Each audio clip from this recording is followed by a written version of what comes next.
Sige na. Ano ang kondisyong yan? Ituturo mo sa amin ang kusa ng aswang na pumatay kay Arman. Kilala mo naman siguro siya, hindi ba? Sinong Arman? Ang albularyo ba? Itong dapat sa mga kagaya mo, aswang! Ang likod ko! Demonyo kang bata ka! Sige pa, huwag kang tumigil! Undayan mo na si Batang katawan niya! Sandali, tutulungan na kita! Sige, Bulo!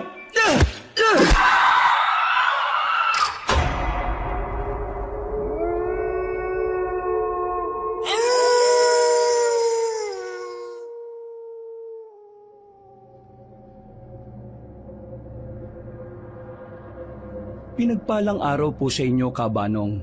Ako nga pala si Benji. Gusto ko lang pong ibahagi sa inyo itong isang hindi ko malilimutang karanasan nung ako'y bata pa. Ang aking lolo Usteng ay isang sikat na albularyo, lalo na sa Negros at Iloilo. Madalas, sumasama ako sa kanya kapag may ginagamot siya. At kahit sa murang edad, hindi ko namalayang natututo na rin pala akong manggamot. Isang gabi, Lolo Sting, Lolo, tulungan mo ako. Mukhang delikadong sitwasyon niya. Benji, apo! Gising! Ay! Nananaginip ka na naman ng masama! Tama po kayo, Lolo. Pinabangungot na naman ako. Hindi ko alam pero parang totoo talaga. Hindi ko pumalis sa isipan ko, Lolo. Bakit? Huwag mong sabihin na nananaginip ka na naman na nakasakay ka sa kabayong kamukha ng kapitbahay nating si Petra. Hindi po ganun, Lolo. Iba po eh. Seryoso po ito. Kung hindi ganon, ano? Ang kaibigan nyo, si Ka Arman, siya ang napanaginipan ko. Ewan ko ba, hanggang ngayon, kinakabahan pa rin po ako eh. Bakit? Ano bang patungkol sa kanya? Nakita ko po yung kaibigan yung pinagtutulungan patayin ng mga aswang. Ay nako, pabayaan mo na. Isang malakas at magaling na albularyo yan. Kaya alam ko na walang masamang mangyayari sa kanya. Sisiw lang sa kanya ang mga nilalang na yan. Pero iba po ito eh. Parang may gustong ipaalam sa atin, Lolo. Ano kaya kung bumalik na muna tayo sa Negros? Hayaan mo. Kapag bakasyon na pupunta tayo ron. Gagala tayo sa mga magagandang galaan doon. Baka kailangan tayo ni Ka Arman, Lolo. Baka po talagang may nangyayaring masama sa kanya. Malabo yung iniisip mo, Apo. Ay, teka. Ikukuha muna kita ng maiinom na tubig. Sige po, maraming salamat, Lo. nang makalis na si Lolo, nakaramdam ako ng kakaibang lamig sa katawan. Lumakas ang tibok ng puso ko, kaya hindi ko naiwaglit sa isipan ko ang kaibigan ni Lolo. May kutob ako na kailangan ng kaibigan ni Lolo ng tulong, pero wala naman akong magagawa. Pagkabalik niya, ininom ko ang tubig sa kami na buting bumalik na lang sa pagtulog. Kinabukasan, nagising ako dahil sa mga pagkukwentuhan sa labas ng bahay. Bumangon ako at lumabas saka napalunok ng laway ko nang makita sina Ate Almira at Kuya Hernan. Wala na po si Tatay Arman, Lolo Usting. Pinatay po siya. Ha? Bakit siya pinatay? Sino ang may gawa nito? May nagawan ba siya na kasalanan? Wala naman po eh, pero natagpuan namin siya sa labas ng bahay namin, duguan at wala ng mga laman loob. Tuyot na rin ang dugo niya nang madat na namin. Diyos mio, saan ba siya pumunta? Kung hindi ako nagkakamali, aswang ang may gawa na sa kanya. Hindi po kami sigurado, Lolo Usting. Kaya nga po kami nandito kasi alam namin na ikaw lang ang makakatulong sa amin. Tama po si Almira. Hindi po namin mapagkakatiwalaan ang iba niyang mga kasama. Mahirap na. Baka isa pa nga po sa kanilang nagkanulo kay tatay eh. Teka, bago ba mangyari yun sa kanya, may napansin ba kayong kakaiba? May naikwento ba siya sa inyo? Wala naman po. Basta napansin lang namin siyang balisa. Mga 1 linggo po bago mangyari sa kanya yon. Sigurado na may mga pahiwatig na sa kanya ang gabay niya. Pero hindi lang niya pinansin masyado. Baka nang gabing mangyari sa kanya, may babala na sa kanya. Pero hinayaan lang niya. Siguro nga po, Lolo. Ang gusto lang sana namin ngayon malaman kung sino ang gumawa nito sa kanya at kung anong naging atraso ni tatay sa kanila. Noon din, lumapit ako sa kanila. Saglit silang tumigil sa pagkukwentuhan, pero agad ding nagpatuloy. Isinali nila ako, kaya ikinuwento ko ang naging panaginip ko. Napailing na lang ang magkapatid at lalo nilang kinumbinsi si Lolo Usteng na tulungan sila. Nagpaalam ang magkapatid na puno ng pag-asa. Nung kami na lang ni Lolo ang naiwan sa bahay, Benji, pupunta ako sa Negros bukas. Aalamin ko kung anong magagawa ko para kay Arman. Sasama po ko sa inyo, Lo. Ayoko pong maiwan ng mag-isa rito sa bahay. Mag-isa lang po ako dito Sinong may sabi na dito ka sa bahay mananatili? Doon ka muna kina Petra. Mamaya, pupunta ako roon at kakausapin siya. Ayoko po, Lolo Usting. Baka po kung anong gawin niya sa akin. Sasama na lang po ako sa inyo. Pero mas delikado kung sasama ka sa akin kina Arman. Hindi tayo sigurado kung ano talaga ang pumatay sa kanya. Gusto kong malaman ng totoo at mapuksa ang kung anumang nilalang na gumawa nun sa kanya. Sige na, maiwan ka na lang dito. Lolo Usting naman Sige na po. Pangako, hindi ako magiging makulit doon. Tutulong po ako sa inyo.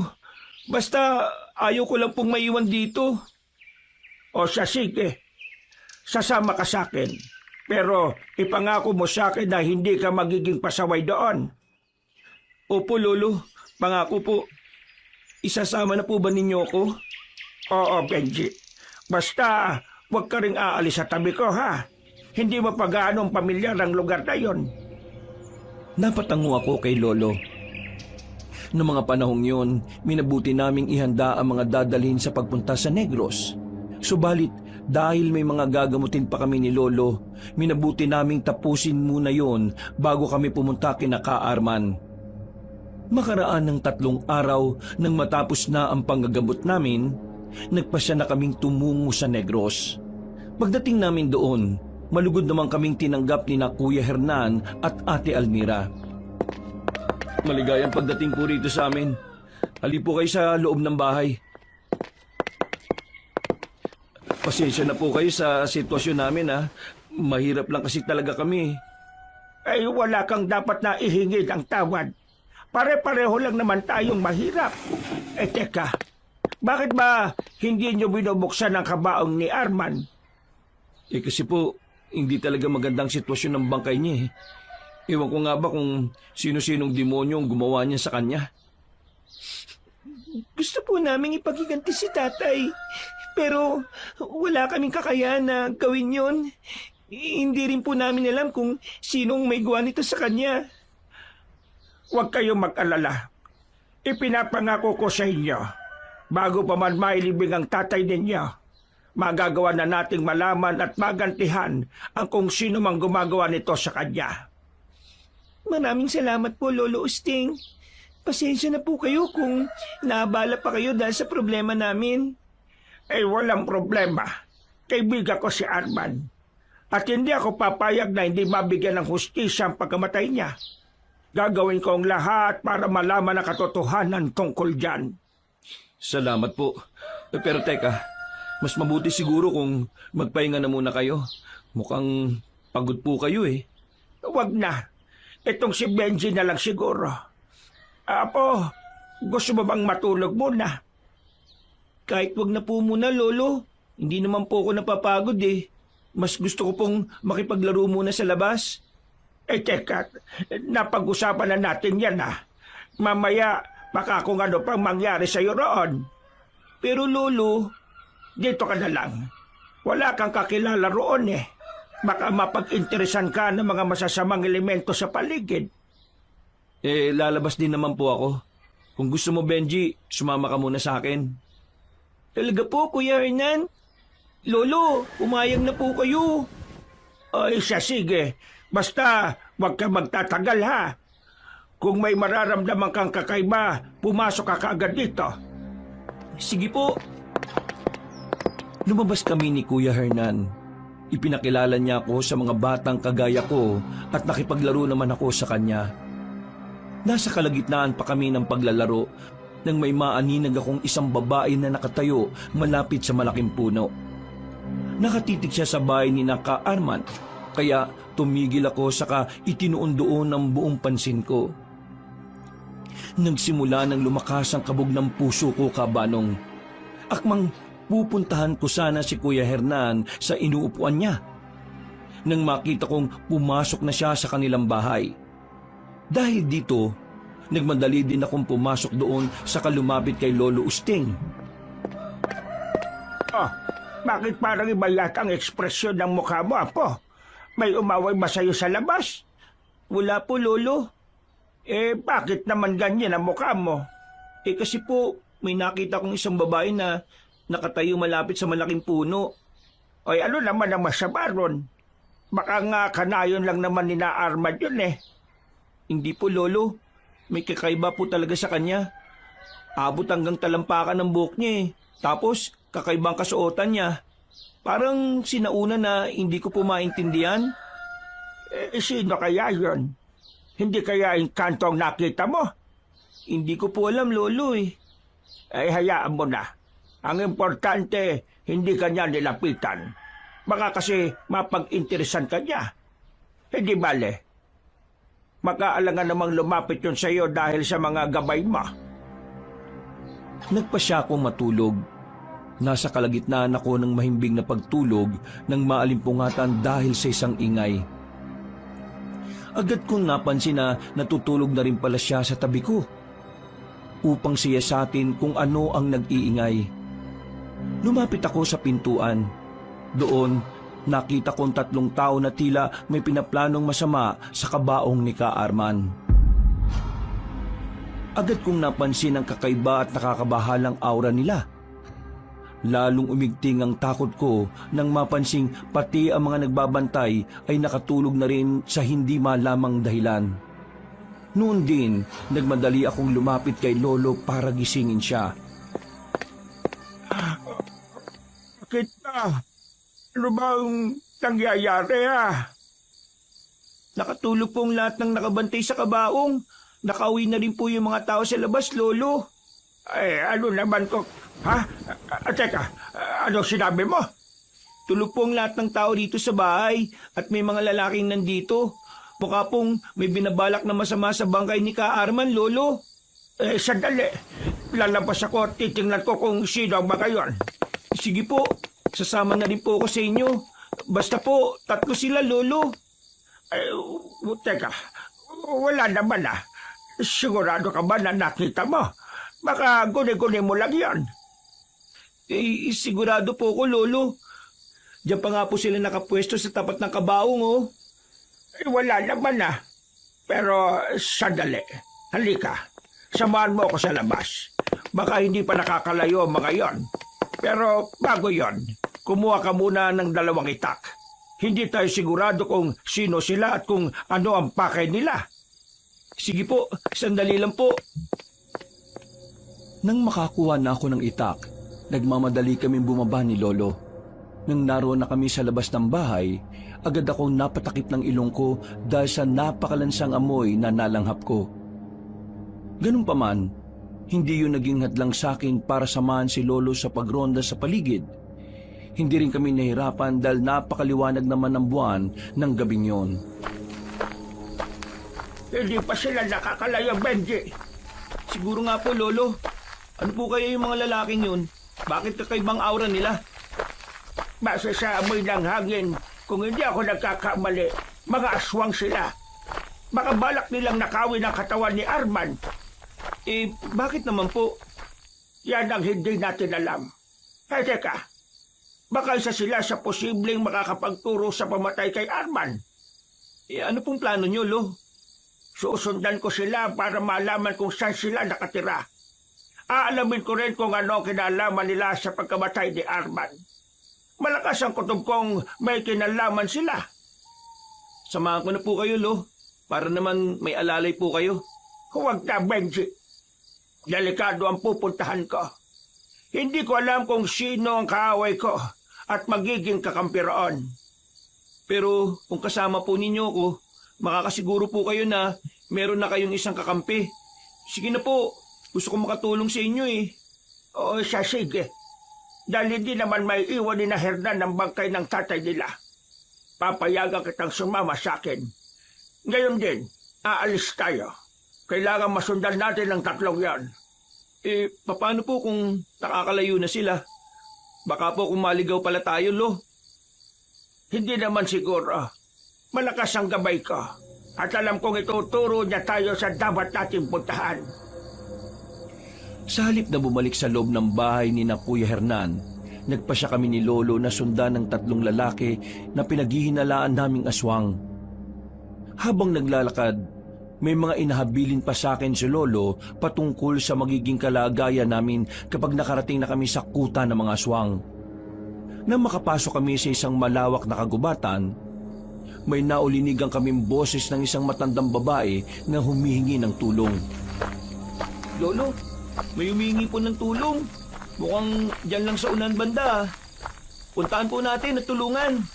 Huwag kang padalos-dalos, Benji. Hindi tayo pamilyar sa gubat na ito. Huwag mo nang pansinin yan at baka kung ano pang nilalang yan. Baka sinusubukan lang niya tayong linlagin. Pero paano po kung tao palang humihingi ng tulong na yan? Mukhang matanda ang boses eh. Ay, nako. Sige na nga. Tingnan lang natin kung anong magagawa natin. Pero, ihanda mo ang sarili mo at makaswag yan. Sige po, Lolo Usting. Tara na. Hanapin natin ang pinanggagalingan ng boses na yan. Ayun! Ayun po, Lo. Mukhang malapit sa malaking bato na yan. Sige, lapitan natin siya. Sumunod ka sa likuran ko, Apo. Habang papalapit kami sa batuhan, nakaramdam ako ng bagyang paninindig ng balahibo ko. Nang halos 2 dipa na lang ang layo namin sa pinagmumulan ng ingay, nakita namin ni Lolo ang isang matanda na naiipit sa malaking bato. Nakabuwagag ang buhok niya at kulay dilaw ang kanyang mga mata. Nakita ko rin ang damit niyang animoy gawa sa balat ng hayop. Tulungan niyo ako. Maawa kayo sa akin. Hindi ako makaalis sa malaking bato na ito. Bago ka namin tulungan, sabi mo sa akin kung ano ka. Isa ka bang aswang? Hindi ako aswang. Isa lang akong karaniwang matanda na naipit dito sa bato. Hindi ko rin alam kung paano to nangyari sa akin. Nagbabaga po mga mata niya, Lo. Hindi siya isang karaniwang tao. Baka po inkanto siya. Tama ka, Apo. Hindi siya isang karaniwang tao. Ngayon, tanda. Sabi mo sa akin kung ano ka talaga. Sino ka? Bakit mo inaaksaya ang oras namin? Hindi ko inaaksaya ang oras ninyo. Sige, sasabihin ko na ang totoo patungkol sa akin. Isa akong bruha. Bruha? Pinaglalaroan mo ba kami? Ano nga akala mo? Maniniwala kami sa mga salita mo? Maniwala kayo sa akin. Nagsasabi ako ng totoo sa inyo. Isa akong bruha at nadaganan ako ng batong ito. Sige na, tulungan niyo ako. Tutulungan ka namin pero sa isang kondisyon. Sige na, ano ang kondisyong yan? Ituturo mo sa amin ang kusa ng aswang na pumatay kay Arman. Kilala mo naman siguro siya, hindi ba? Sinong Arman? Ang albularyo ba? Siya nga. Bakit? May alam ka ba sa pagkamatay niya? Ipangako mong ituturo mo sa amin kung sino ang may sala sa pagkamatay niya. Tutulungan ka namin. At kung hindi naman, Papatayin kita gamit ang itak ko. tulungan mo muna ako. Sasabihin ko ang lahat ng nalalaman ko. Kawawa naman po siya, Lo. Itulak na po natin ang malaking bato na umipit sa kanya. Huwag kang magtiwala sa bruhang yan. Likas sa kanila ang pagiging masama. Hindi tayo dapat nakikipag-alyansa sa kanila. Pero, kailangan nyo ng tulong ko, hindi ba? Sige, Tutulungan ka namin kapalit ng pagtulong mo. Pero sa oras na malaman kong nilalansi mo lang kami, babalikan kita't susunogin ang buhay. Tinulungan namin ni Lolo ang matandang bruha kabanong. Nang makatayo na siya, inambahan siya ni Lolo na tatagain. Sinabi naman niya na tapat siya sa pangako niya sa amin. Lalo pa at gusto rin niyang malaman namin ang totoo. Hindi kayo ligtas sa gubat na ito. May mga mata at tainga ang aswang na yun sa kada gubat. Mas mabuti siguro kung sumama na muna kayo sa akin. Saan naman po tayo pupunta? Teka, ano nga po palang pangalan nyo? Ako nga po pala si Benji at siya naman po si Lolo Usting. Tawagin na lang ninyo kung Uray Gustia. Matagal ko nang naririnig ang pangalan ni Arman. Pero ni minsan hindi ko pa siya nakakasalamuha. Siguro dahil bibihira lang akong lumabas sa kuweba ko.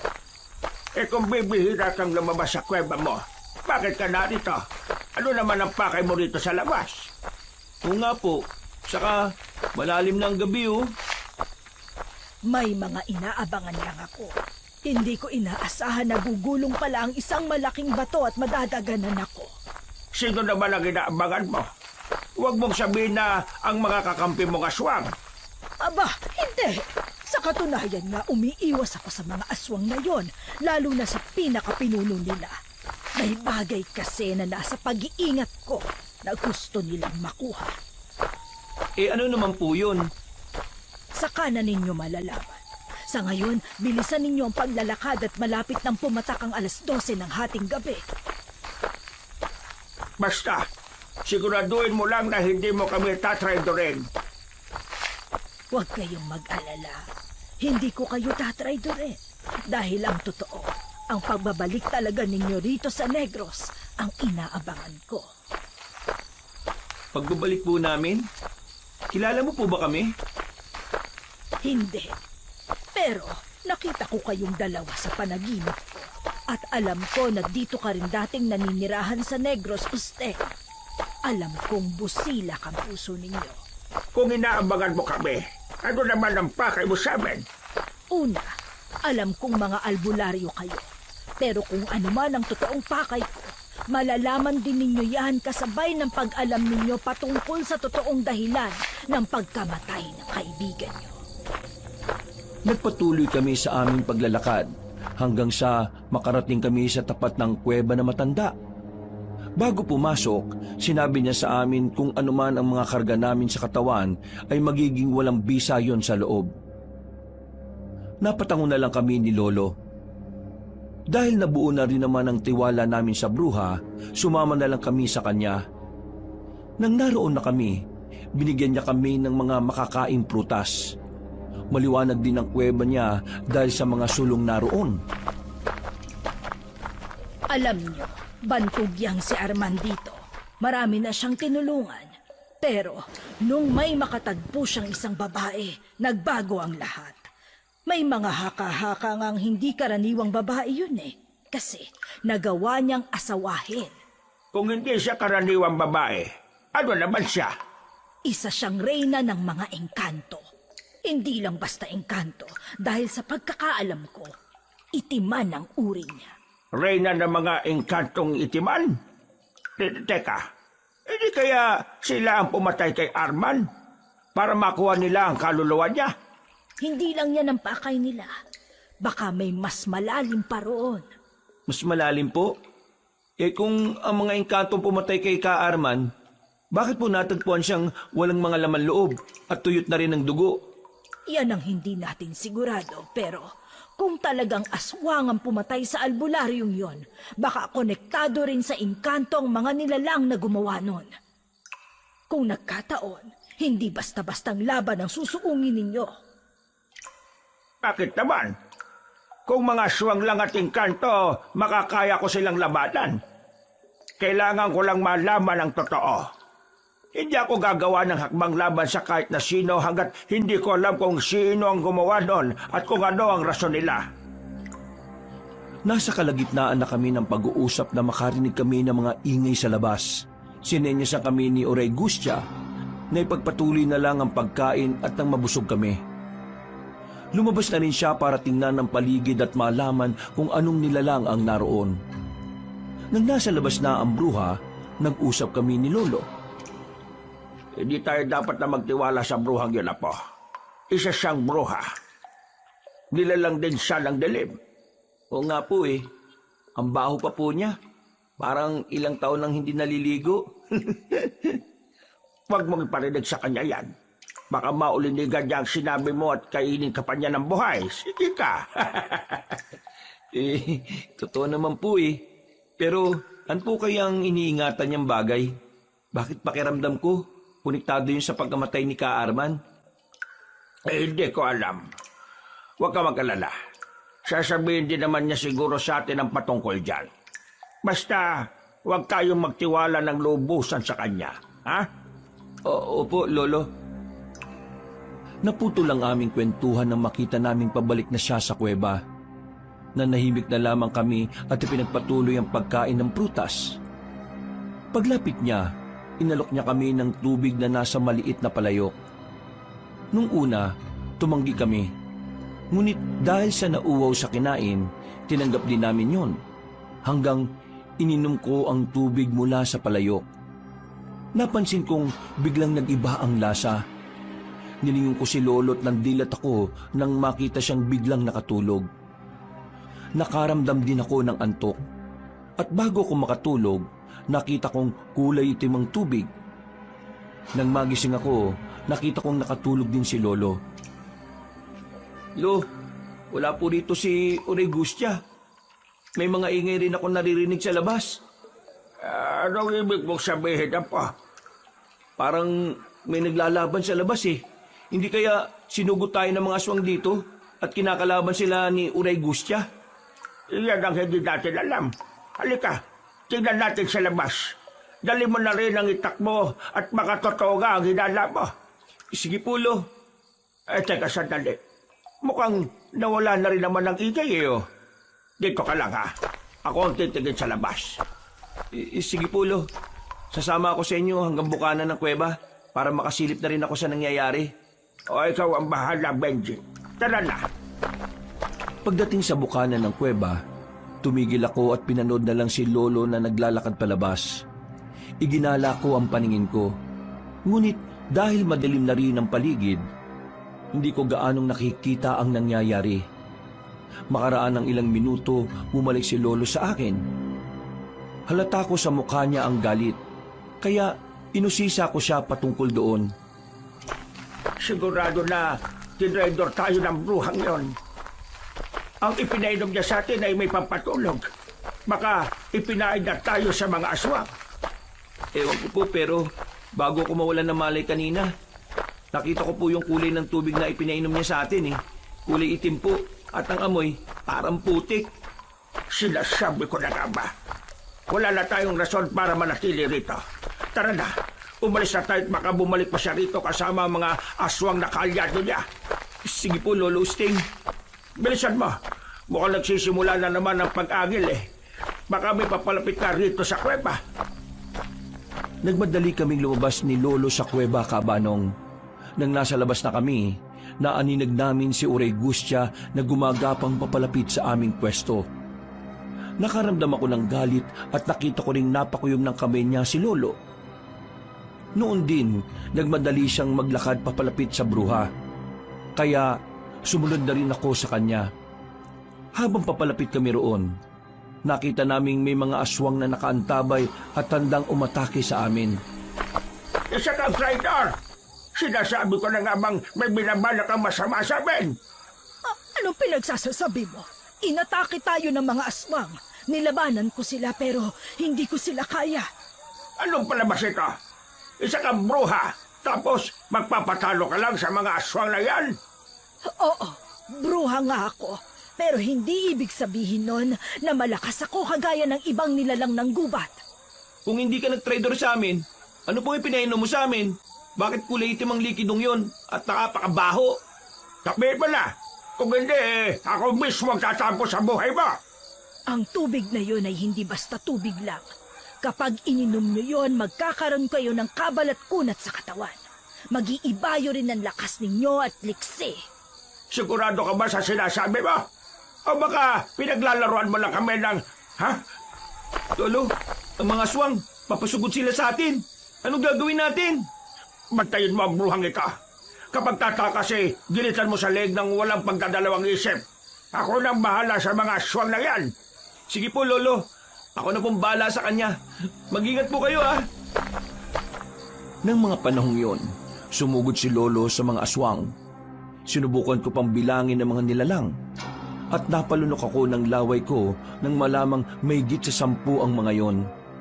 Habang abala sa pakikipaglaban si Lolo sa mga aswang, binantayan ko ng maigi si Uray Gustya. Nakita kong mahina na ang bruha.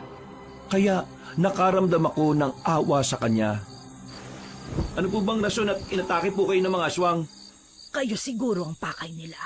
O kung hindi man, ang mga sibat na iniingatan ko ang gusto nilang kunin. Ang mga walang hiya, hanggang ngayon gusto pa rin nilang makuha yun sa akin. Sibat po? Bakit naman po nila kukunin sa inyo yun? Mahalaga po ba yun? Ang tinutukoy ko ay ang sibat ni Kanlaon. Ang 2 sibat na kayang pumuksa sa mga makapangyarihang aswang. Eh kung makakapuksa po, bakit naman nila kukunin yun? Hindi ba sila natatakot doon? Baka may gusto silang gawin sa mga sibat na yon para hindi na magamit laban sa kanila. Teka po. Paano po ba ninyo nakuha yung sibat na yun? Ang sibat na tinutukoy ko ay ibinigay mismo sa akin ng isang sota na nakatira rito. Ayon sa kanya, pagmamay-ari yon ni Kanlaon. Kaya naman po pala eh. Nasa na po ba yun, Uray Gustya? Natigilan kami sa pagkukwentuhan nang marinig namin ang sigaw ni Lolo. Nung una, inisip kong matatalo na siya. Pero nang ibaling ko sa kanya ang pansin ko, nakita ko kung paano niya inatake ang huling aswang. Namangha ako sa kakaibang lakas at liksi niya. Kaya naisip kong tama ang sinabi ni Uray Gustya. Nang mga sandaling yon, naglakad palapit sa amin si Lolo. Dahil sa kalagayan ng bruha, nagpasya na muna kaming tulungan siyang makapasok sa kanyang kuweba. Nang naroon na kami, Usteng, gusto kong kunin ninyo ang mga sibat sa pinakadulong bahagi ng kuwebang ito. Alam na ng apo mo ang patungkol doon. Magagamit ninyo laban sa aswang na pumatay sa kaibigan ninyo. Bakit? Ano bang meron sa mga sibat? Sibat daw po yun ni Kanlaon, Lolo Usting. Tama si Benji. Kunin niyo yon. Umalis na rin kayo rito. At sigurado, kapag namatay ako, may mga pupuntang aswang dito para hagilapin ng mga yon. Teka po. Paano po ba pagganahin ng kapangyarihan ng sibat na yun? Baka po kung may masamang epekto yun sa amin, ah. Teka, sino bang totoong kalaban namin? Kilala mo ba ang pinuno ng mga aswang na gusto naming mahanap? Ang totoo niyan, ang tunay na may sala sa pagkamatay ni Arman ay si... Uray Gustya, sino? Magsalita ka! Sabi mo kung sino ang dapat namin kalabanin. Uray! Lo, patay na po ba siya? Akala ko po ang mga bruha, hindi po madaling mamatay. Yan din ang inakala ko. Baka may kung anong ginawa ang mga aswang para madali nila siyang mapatay. Ang mga hayop na yon, gusto nilang makuha ang mga sibat. Pwes, hindi natin sila hahayaang makuha yan. Ano pong gagawin natin, Lo? Hahanapin natin ang mga sibat at gagamitin laban sa mga masasamang elemento rito sa Negros. Pero unahin na muna natin ang mga pumatay kay Arman. Kayo na! tinungo namin ang pinakasulok ng kuweba at agad naming natagpuan ang 2 sibat. Ibinigay ni Lolo ang isa sa akin at ang isa ay hinawakan niya. Dahil malapit nang mag-umaga, nagpasya kaming lumabas at simula ng paghahanap sa mga pumaslang kay Ka Arman. Iniwan na lamang namin doon ang aming mga itak. Habang naglalakbay, napag-usapan namin ni Lolo ang maywagang tubig at ang kambal na sibat ni Kanlaon. Napangiti na lang ako nang mapansin kong naging magaan ang pakiramdam ko. Kalaunan, napansin naming unti-unti na namang dumidilim ang paligid. Napailing na lang ako dahil sa bilis ng oras. May nakita akong baryo na malapit rito. Halika, puntahan natin yon. Baka po hindi tayo tanggapin dun. Baka po kung may gawing masama sila sa atin. Huwag kang mag-isip ng ganyan, Benji. Basta, ihanda mo lang ang sarili mo para sa kung anumang mangyayari. Kapag may maramdaman tayong kakaiba, hindi tayo magdadalawang isip na umalis. Sige po, Lolo. Ay, tara na. Bilisan na lang natin ang paglalakad at baka may mga taong gising pa yan. Huwag muna natin sabihin na mga albularyo tayo, ha? Opo, Lo. Naglakad kami patungo sa baryong nakita namin. Habang papalapit kami roon, napansin ko na kakaiba ang liwanag na nagmumula roon. Tila napakamoderno noon kung ikukumpara sa nayo ni na Kuya Hernan. Sinabi ko yung kay Lolo, kaya pati siya'y nag-alangan na rin. Iiwas na sana kami sa baryong yon nang biglang lumitaw sa harapan namin ng isang lalaki na nakasuot ng maruming damit. Mahaba ang buhok niya at hindi rin siya nakapag-ahit ng balbas. Sino kayo? Bakit kayo nandito? Nandito kami para gumala. Kaso, naligaw kami. Alam mo ba ang pangalan ng baryo dyan sa unahan? Gusto sana namin makahingi ng makakain at maiinom. Hindi kayo makakapagsinungaling sa akin. Alam ko kung ano ang pakay ninyo. Alam ko rin kung ano ang patungkol sa sibat na hawak ninyo. Sige, magpakilala kayo. Ako si Silas, isang galang ermitanyo, at dating maestro ng albularyong si Arman. Kayo po ang maestro ni Ka Arman? Kilala niyo siya, bata? Oo, ako ang dati niyang tagapagturo. Ang totoo, kaibigan namin siya. Nandito talaga kami para bigyang hustisya ang pagkamatay niya. Namatay siya? Bakit? Sa paanong paraan? Pinagtulungan siya ng mga aswang.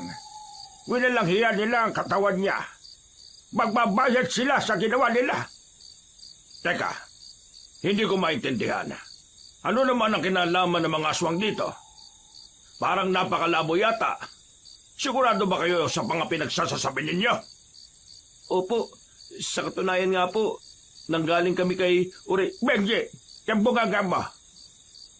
Maestro Silas, sigurado kami sa kinuha naming impormasyon. Bata, ano ang sinasabi mo? Saan kayo nanggaling? Wala po, Maestro Silas. Teka, mukhang pamilyar sa akin ang dalawang sibat na yan, ha? Kanino ba yan? Saan niya nagmula? Napakahabang istorya. Pero teka, may tuturo mo ba sa amin ang daan? Ano bang meron sa baryong yan at bakit napakaliwanag ng paligid? Totale, nandito naman na kayo para kay Arman. Halika kayo, sumama na muna kayo sa akin. At pupunta tayo riyan. Pero isa lang ang tatandaan ninyo. Kahit na anong mangyari, wag kayong kakain ng kanin nila na kulay itim. Ha? Bakit naman po, Maestro Silas? Alam ko na. Ang baryong yan ay hindi talaga baryo. Sigurado na kaharian yan ng mga engkanto. Tama ka. Tara na, at nang makaharap natin ang reyna nila. Ipinakilala namin ang aming sarili sa ermitanyo. Habang naglalakad patungo sa baryo, siya ay nagkwento tungkol kay Arman. Habang nagkukwento siya, napansin ko na parang may hidwa ang namamagitan sa kanila. Nang malapit na kami sa lugar na gusto naming puntahan, biglang uminit ang sibat na hawak ko at lumakas din ang kabog ng aking dibdib. Pagkalapit namin doon, sinalubong kami ng dalawang matatangkad na lalaki at dinala sa isang malaking bahay. Nakita naming may nakaupong napakagandang babae doon at naghihintay sa pagdating namin. Nagpakilala rin siya bilang Reyna Waling-Waling. Maupo kayong tatlo. Silas, hindi ko aakalaing bibisita ka sa akin ha. At may kasama ka pa. Dinala ko silang dalawa rito dahil konektado sila sa taong minamahal mo, si Arman. Anong ibig mong sabihin? Tama si Silas.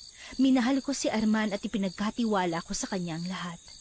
Kung gayon, ikaw ang may sala kung bakit siya namatay. Sabihin mo sa akin, gusto mo siyang makuha, hindi ba? Alam mo na hadlang ang pagiging mortal niya sa pagmamahalan ninyo. Kumalma ka lang, Lolo Usting. Hindi ka dapat nagsasalita ng kanya sa reyna ng mga engkanto rito. Pasensya ka na. Pero gusto ko lang malaman kung sino talaga pumatay sa kanya. Kung may alam kayo, sabihin niyo sa akin. Dahil pagbabayarin ko siya. Hindi natin malalaman kung sinong may sala kung dahas ang gagamitin natin. Kailangan malumanay tayo sa lahat ng sandali. Alam mo yan? Huwag kang mag-alala. Naiintindihan kita kung yan ang inasal mo. Sige, bago ko sabihin ang lahat ng aking nalalaman, kumain na muna tayo. Alam kong darating kayo, kaya pinaghanda ko na kayo. Nakita ko ang napakaraming pagkain sa mesa. Napakong paningin ko sa kulay itim na kanin na bahagya pang gumagalaw. Kinalabit ako ni Lolo at sinabing huwag akong kakain ng kahit ano roon. Narinig ko pang nagtaas ng boses ang reyna at sinabihan niya kaming kumain na dahil sayang ang inihanda nila. Subalit ng akmang tatayo sana siya, may inusal na dasal si Maestro Silas na naging rason para makakantong naroon. Kabilang na si Reyna Waling-Waling. Noon din, naglabas ng bote si Maestro Silas at hinigup doon ang nasabing engkanto. Ano pong nangyari? Bakit po nyo kinulong sa bote niya ng reyna ng mga engkanto? Kailangan natin ang engkantong ito bilang pain. Hindi karaniwang aswang ang kalaban natin at may hinala kung may dugo silang tamawo. Kung sino man ang gumawa nyo sa kanya, pagbabayarin natin. At kung may kinalaman man ang reyna ng engkantong yan, sisiguraduhin kong masusunog siya at hindi na mabubuhay ulit. Tayo na. Kailangan natin makalis sa lugar na ito. Panandalian lang ang pagkakatulog ng mga engkanto rito. Ibig sabihin, magigising pa po sila? Paano po kung habulin nila tayo? Huwag kayong mag-alala. Matatakot silang gawin yan. Hawak natin ang reyna nila. Teka, pabilis sa akin ang sibat na hawak niyong maglolo ah. Kanina ko pa yun napapansin. Saan yun nakuha yan? Ano po kay... Sa isang kaibigan, Maestro Silas. Ibinigay niya sa amin ang dalawang ito. May kakilala rin akong nag-iingat niyan. Pero hindi ko alam kung saan niya itinago mga sibat. Alam din ni Arman ang patungkol doon. Kung alam din po ni Ka Arman ang patungkol sa sibat na yon, hindi po kaya may kinalaman yun sa pagkamatay niya? At sa paanong paraan naman, bata? Hindi ko po alam eh. Pero po, baka may iba pang gustong kumuha ng sibat na yon. Yan din ang bigla kong naisip. Baka nga may nakaka-interest doon. At para mabawasan ang mga nakakagustong makuha ang sinasabi mong sibat, pinatay nila si Arman. Maliban kay Arman, may dalawa pa akong alam na may interes sa sibat ni Kanlaon. Ang reyna ng engkanto na si Waling-Waling. At ang pinuno ng mga aswang na may dugong tamawo. At ano namang uri ng aswang yan? Kilala mo ba siya? Hindi eh. Pero may naririnig na ako patungkol sa kanya. Hindi ko pa nga lang siya nakakaharap. Napatitig ako kay Maestro Silas na magsalita siya. Nakita ko sa ekspresyon ng mukha niya ang bagyang pagkataranta dahil sa tanong ni Lolo. Ikinuwento rin namin ang patungkol sa mga lalaking pumunta sa burol ni Arman. At ayon sa ermitanyo, mga aswang na tamawo ang mga yon. Nagpatuloy kami sa paglalakad. At nang makarating kami sa kapatagan, nagsimula kaming makarinig ng mga kakaibang ingay sa paligid. May mga kalabang paparating dito sa atin. Sigurado na naramdaman nila ang pagdating natin. Paano po? Hindi naman tayo masyadong gumagawa ng ingay ah. Baka kung matalas lang talaga ang pandaman nila. Hindi natin alam. Baka nga nakabang na sila sa atin. Siguradong may bagay na nasa atin na nakapagtimbre sa kanila. Ano naman yun? Baka dahil dyan sa engkantong nasa bote? Hindi ba't gusto mo siyang maging pain? Baka po may ginawa rin ng engkantong nandiyan sa bote para malaman ng mga aswang na nandito tayo. Kung ganon, totoo ang ating hinala. Magkasabwat sila ng mga aswang. Baka nga siya pa ang nagkanulo kay Arman para patayin ang mga yan. Lolo Sting, Maestro Silas, tingnan niyo po sa unahan, no? May mga nilalang na papalapit dito. Nagbabaga mga mata nila, oh. Hindi nga ako nagkamali. Mga aswang ang mga yan. Magsipaganda kayo. Lolo Sting, ako na ang hawak sa sibat ninyo. Mas magagamit ko yan. Ano? Hindi maaari. Sa amin ibinigay ito. Kaya kami ang dapat na gumamit ito. Pero may ita ka naman na. Yan na lang ang gamitin mo. Hindi namin pwedeng ipahawak sa iba ang mga sibat namin. O sige, Benji, hawakan mo na lang tong bote. Huwag mong hahayaan na makawala ang reyna ng mga engkanto, ha? Sige po. Ako pong bahala, Maestro Silas. Nakita kong mahigit sa 20 mga aswang pala ang naroon, Kabanong. Kaya inihanda ko ang aking sibat. Habang abala sila sa labanan, napansin kong nagwawala ang nilalaman ng bote ni Maestro Silas. Walang ano-ano, may narinig akong pag-angil sa likuran. Lumingon ako at nakita ko ang isang aswang na papasugod sa akin. Saktong pagkalapit niya, itinaas ko ang kamay kong may hawak na sibat at itinarak sa dibdib ng nilalang. Bumagsak yun sa lupa at sa ilang sandali lang, nasunog ang katawan nun. Sinasabi ko na nga ba? Hawak niyo ang kambal na sibat ni Kanlaon. Kanina ko pa sana itatanong yan sa inyo pero nag-aalangan lang ako. Ano naman po ngayon kung hawak namin to?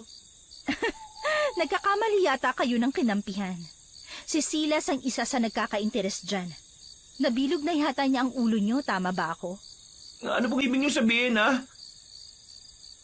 Ang Silas na yon, siya mismo ang pumatay kay Arman. Malapit na sana naming makuha ang sibat kay Uray Gustia pero nalaman kong pansariling interes lang pala ni Arman ang iniisip niya. Gusto pa niyang sirain ang kaharian namin. Kung ganon, ikaw po palang may pakana ng lahat ng ito at hindi si Maestro Silas? Masyado ka pang bata para maintindihan ang mga nangyayari. Sa ngayon, gusto kong pakawalan mo ko. Patutunayan ko sa iyo na tama ang sinabi ko. Sa paanong paraan naman?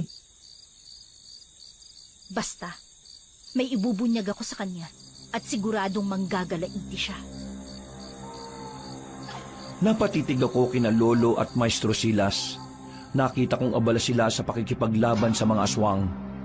Iginala ko rin ang paningin ko at siniguradong walang nilalang na papalapit sa akin. Muli pang nakiusap ang reyna ng mga engkanto sa akin. At dahil sa awa ko sa kanya, binuksan ko ang bote. Nakita ko ang lumabas na usok mula roon. At sa isang pagkisap ng mga mata ko, tumambad sa akin si Reyna waling-waling. Salamat ng marami, bata. Base sa nakita ko, mula kay Uray Gustia ang sibat nyo. At yan ang kambal na sibat ni Kanlaon. Yan ang gustong makuha ni Silas. Tama po kayo. Ibinigay sa amin ng bruha ang mga sibat at mula raw yung kay Kanlaon. Basta, kahit na anong mangyari, huwag niyong ibibigay kay Silas sa mga sibat. Isa siyang traidor. Kung nagawa niyang traidorin si Arman, magagawa niya rin sa inyo yan. Sige po. Teka. Alam po ba ninyo kung sino ang pinuno ng mga aswang na may dugong tamawo? Totoo po bang siya ang nagpadala sa mga aswang na kinakalaban ni na Lolo ngayon? Talagang ang pinaglalaroan kayo ng Silas na yan. Pumasok na kayo sa bitag niya at sigurado na alam na rin ng tinutukoy mong aswang ang pagkakaloob ng bruha ng mga sibat sa inyo. Ano pong mabuti namin gawin? Labanan natin si Silas. Kapag nasukol natin siya, malalaman natin ang iba pang bagay na ginawa niya. Pero baka mas malakas pa siya kaysa sa inyo. Hindi ako natatakot sa ermitanyong yan. At kahit pa sa pinuno ng mga aswang na may dugong tamawo. Magsasalita pa sana ako, pero nakita kong may mga aswang na papasugod sa aming kinaroroonan. Binitiwang ko ang bote na naging lason para mabasag yun. Nang makalapit sa amin ang mga nilalang, nagtulungan kami ni Waling-Waling para matalo mga yon. Makalipas lang ang ilang sandali, nadagdagan ng mga aswang na umatake sa amin. Pero mabilis naming natalo mga yon. Natigil lang kami at napatitig kina Lolo nang makitang papalapit na sila sa amin. Benji, bakit mo binuksan ang bote? Hindi mo ba alam na delikado ang reyna ng mga engkantong yan? Ikiman sila. Umalis ka sa tabi niya, bilis! Ano ba nangyayari, Benji? Bakit mo ba pinakawala ng reyna ng itimang engkanto? May sinabi po kasi sa akin si Reyna Waling-Waling. At ano naman ang sinabi niya? Sigurado ako na kasinungalingan yon. Anong kasinungalingan ang pinagsasasabi mo? Bakit hindi mo sabihin ang totoo sa kanila? Hindi ba't naiinggit ka kay Arman kaya mo siya pinatay? Sinungaling ka! Wala akong masamang intensyon kay Arman. Ako pa nga ang naging maestro niya. Wala? Hindi ba't naiinggit ka dahil makukuha na sana niya ang sibat? Hindi ba't gusto mo siyang patayin dahil nagsisimula ka na ring umibig sa akin? Huwag kang maging hibanging, Kanto. Hindi mo alam ang mga pinagsasasabi mo. Bakit mo ipapako sa akin ang pagkamatay ng mortal na inasawa mo? Hindi ba tinraidor ka rin niya nang magkaroon siya ng asawang kagaya niya? Hindi ba sapat na motibo yan para patayin mo siya? Teka, sino ba talaga ang may kasalanan sa inyo? Aminin na ninyo. Kung hindi, pareho kayong magiging amo dahil sa sibat na ito. Nagpapatawa ka ba, Usting? Seryoso ako sa sinasabi ko. At kahit kailan, hindi ko ginawang biro ang pagkakaibigan namin ni Arman. Bakit, Silas? Hindi ba't gusto mong makuha ang kambal na sibat ni Kanlaon para maubos mo kami? Ngayon, ang sibat na hinahanap mo ay nasa kamay na ng maglolong yan. Ano ka ngayon, ha? Sinasabi ko na nga ba eh. Ibigay na ninyo sa akin ang sibat na yan. Kung hindi, papatayin mo kami. Sige, ano bang oras ay handa kong lumaban sa inyo? Pagbabayaran mo ang ginawa mo kay Arman Maestro Silas. Dapat lang sa kanya yon.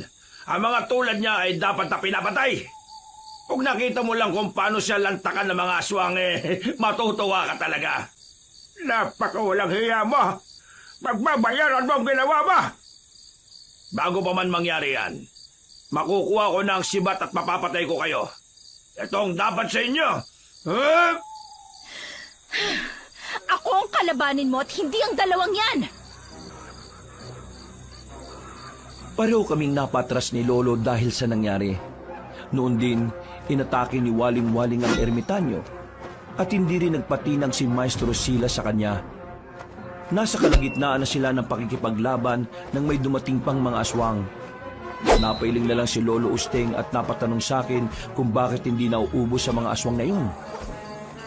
Ihanda mo ang sibat mo. Kailangan mabilisan natin maubos sa mga aswang na yan. Sigurado ako na nandito na rin ang pinuno nila. Baka naghihintay lang ng pagkakataon niya para umatake. Baka nga po, Lolo. Teka, nandiyan na mga nilalang, Lolo. Huwag ka matakot. Isang tarak lang ng sibat ang katapat nila. Masusunog sila at magiging aba. Sige po, Lo. Nagamit ko na rin itong sibat eh. Alam ko na rin po ang kakayahan nito. Huwag ka rin aalis sa tabi ko. At kung malalagay ka sa alanganin, sumigaw ka kagad. Natigil lang ang pag-uusap namin nang dumating ang mga aswang kabanong. Dahil sa bertud na naroon sa tubig na ipinainom sa amin ni Uray Gustia, naging mas maliksi kami at mas malakas kaysa dati. Pagkalapit ng mga nilalang, nilabanan namin sila ni Lolo. Hindi pa rin nawala ang pagkamangha ko sa sibat. Lalo pa nang makita ko kung paano nasunog ang katawan ng mga aswang na natatamaan nun. Kalaunan, kakaunti na lang ang aswang na kalaban namin. Narinig ko ang komprontasyon nila Maestro Silas sa tray na Waling-Waling. Kaya bahagya kong itunoon sa kanila ang pansin ko habang nakikipaglaban. Matagal ko nang gustong kunin ang sibat na nasa Maglolo. Pero anong ginawa mo? Hinadlangan mo ako. Hindi ba dapat magkakampi tayo? Hindi ako kumakampi sa traidor na tulad mo. Kung alam ko lang na ganyan pala ang ugali mo, nung una pa lang, pinadukot na kita at ginawang tagasilbi sa kaharian ko. Yan ang malaking pagkakamali mo, Waling-Waling. Ngayong abot kamay ko na ang kambal na sibat. Kukunin ko yan sa kahit na anong paraan. Tingnan na lang natin kung magagawa mo pa ang pinaplano mo. Ang dapat sa'yo, igapos gamit ang mga buhay na mga ugat. Naway sipsipin nila ang dugo mo hanggang sa matuyot ang katawan mo. Anong ginagawa mo sa akin? Bakit mo ako ginagapos? Pakawalan mo ako!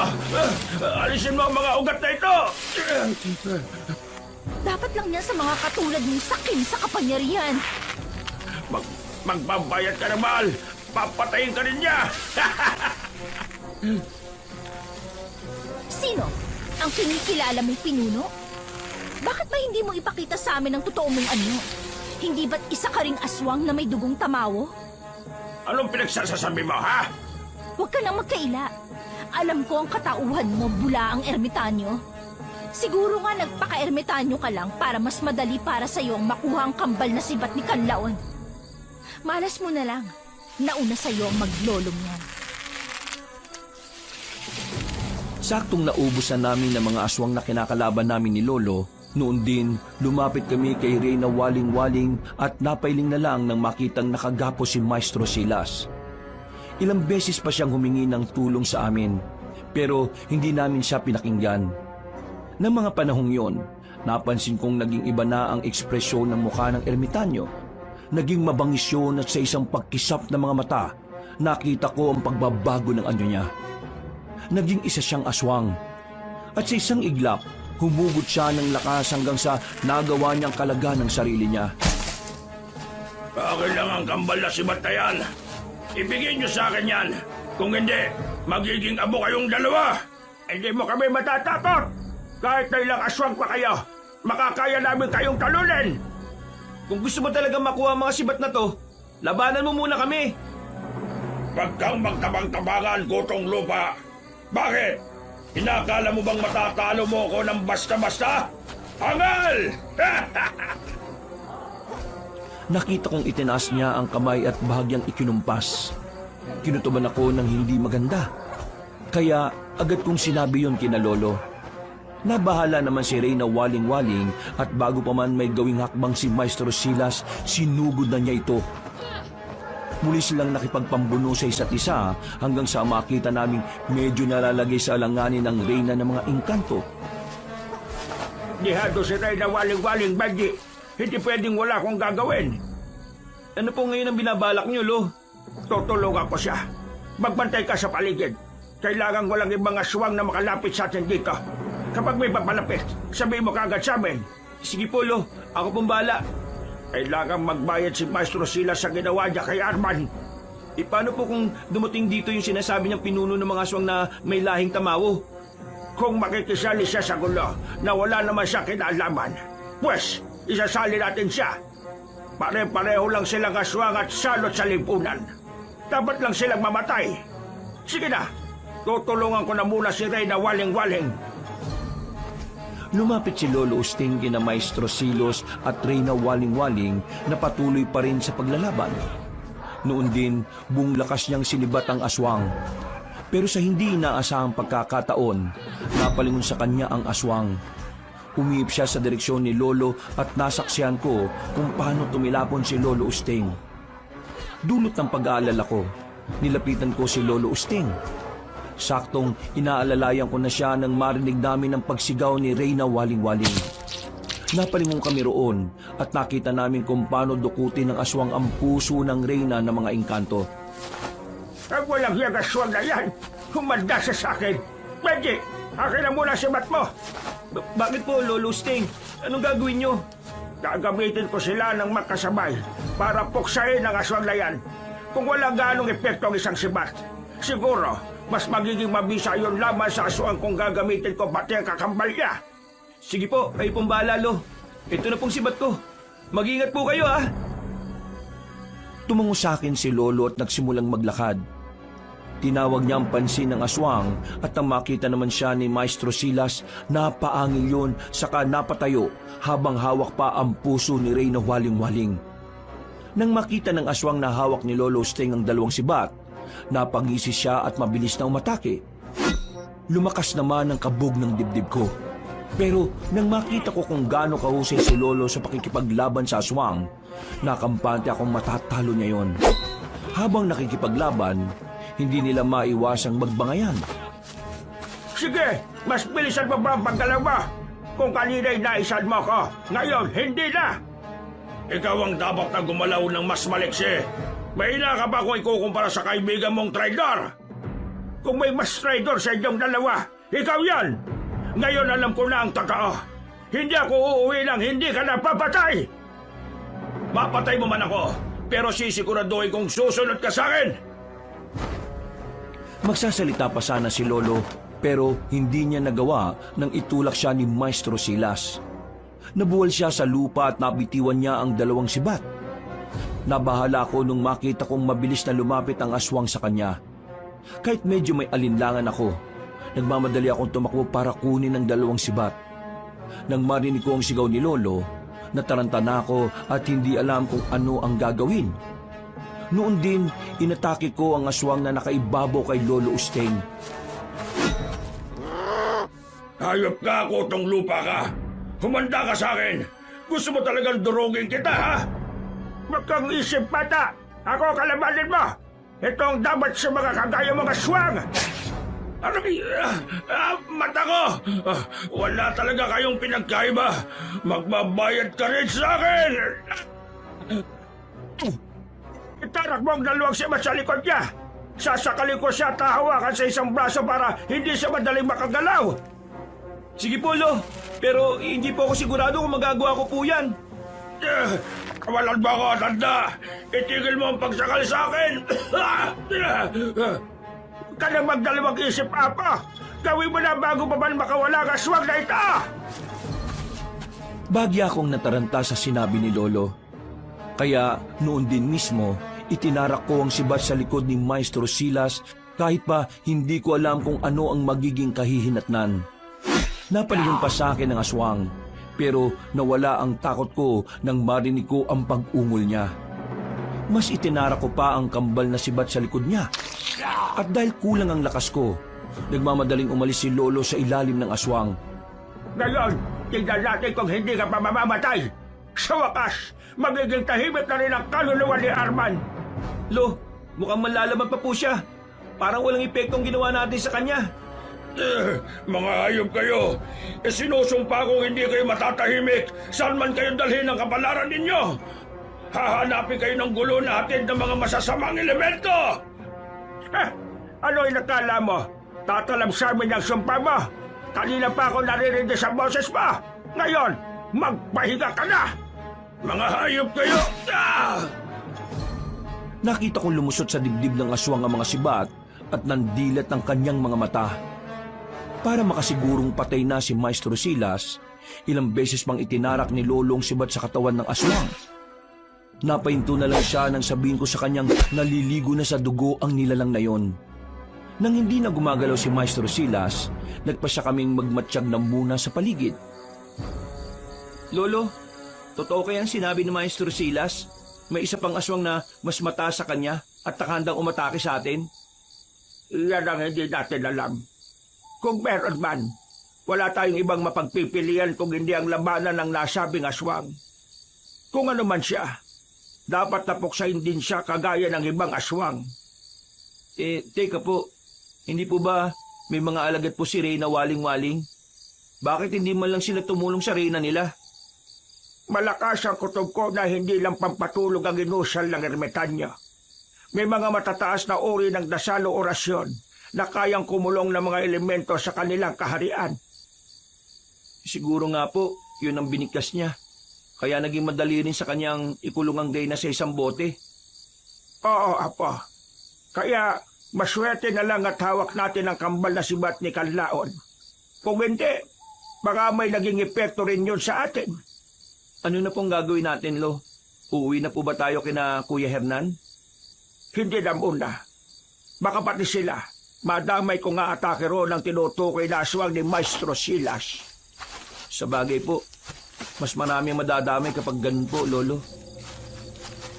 Nagpasya na muna kaming maghanap ng punong masisilungan, Kabanong. Dahil malapit na ring mag-umaga noon, alam namin na kahit papaano, ligtas kaming dalawa ni Lolo. Ang plano namin noon, hindi muna kami uuwi hanggat hindi pa namin nakakaharap ang aswang na sinasabi ni Maestro Silas. Dahil siguradong tutugisin nila kami. Nasa kalagitnaan na kami ng pagpapahinga sa ililim ng matandang puno nang makarinig kami ng mga kaluskos sa paligid. Naging iba rin ang samyo ng hangin, kaya napatayo na si Lolo. Lo, may problema po ba? Bakit po parang balisa kayo? Hindi maganda ang kutob ko, Apo. Parang may mga nilalang na nakamasid sa atin at anumang oras aatake sa atin. Ano kaya kung umalis na lang tayo dito? Hindi. Dito lang muna tayo. Kapag pumunta tayo sa ibang lugar at magkaroon ng sagupaan, baka malaman ng mga tao ang ginagawa natin sa mga aswang. Baka kamuhian nila tayo at paalisin dito ng pwersahan. Ano po kaya kung umuwi na lang tayo sa atin, Lo? Naipagiganti na rin naman po natin si Ka Arman, di ba? pwede tayong umalis. Pero hindi ko maatim na may iba pang aswang na mananalasa sa kanayunan. Sigurado na ang mga nilalang na pumunta sa lamay ni Arman ay mga alagad ng aswang na may dugong tamawa. Hindi ko po alam. Isa pa po, hindi pa naman po ako ganun kagaling para malaman ang kaibahan ng lahat ng mga elemento, Lolo. Pareho kaming natigilan ni Lolo at napatitig sa isang direksyon nang may makita kaming pares ng mga mapupulang mga mata na nakamasid sa amin. Sinabihan ako ni Lolo na kailangan kong maghanda, kaya hinawakan ko ang sibat ko. Sinipat ko na maigi ang pwesto kung saan naroon ang mga nagbabagang mga mata hanggang sa maaninag ko ang isang katawan na puno ng mga balahibo. May pahabang tenga yon at nakangisi habang nakatitig sa amin. Lolo, mukhang yan na yung aswang na sinasabi ni Maestro Silas, ha? Oo, Apo. Sigurado na siya na nga yan. Maganda ka.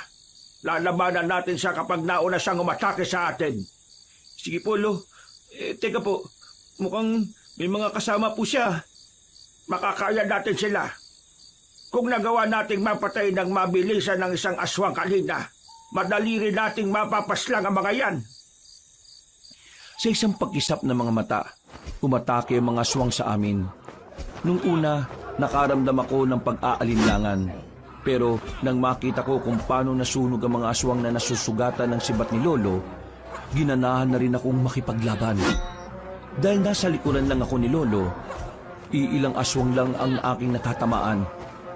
Nasa kalagitnaan na kami ng pakikipaglaban sa mga nilalang na yon na makarinig kami ng malakas na pag-angil.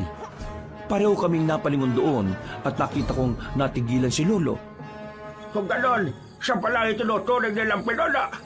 Bakit po? Sino po ba yan, Lo? Kung hindi ako nagkakamali, siya si Montano. Isa siya sa mga tamawa na minsan ko rin naging kaibigan at kaagapay sa panggagamot. Bakit po kayo nakaiwalay ng landas? Ano po nangyari sa kanya? Yan ang hindi ko alam. Lalaman ko na lang na hindi na siya tumutulong sa akin. Naging pinuno na pala siya ng mga aswang. Hindi po kaya may dugo na siyang aswang kahit nung una pa lang? Iyan din ang hinala ko, dati pa. Pero dahil nakatutulong naman siya sa akin, hindi ko na pinansin yon. Natigil na lang ang pagkukwentuhan namin ni Lolo nang magsimulang lumapit sa amin ang nasabing aswang hanggang sa halos 2 dipan na lang ang layo niya sa amin.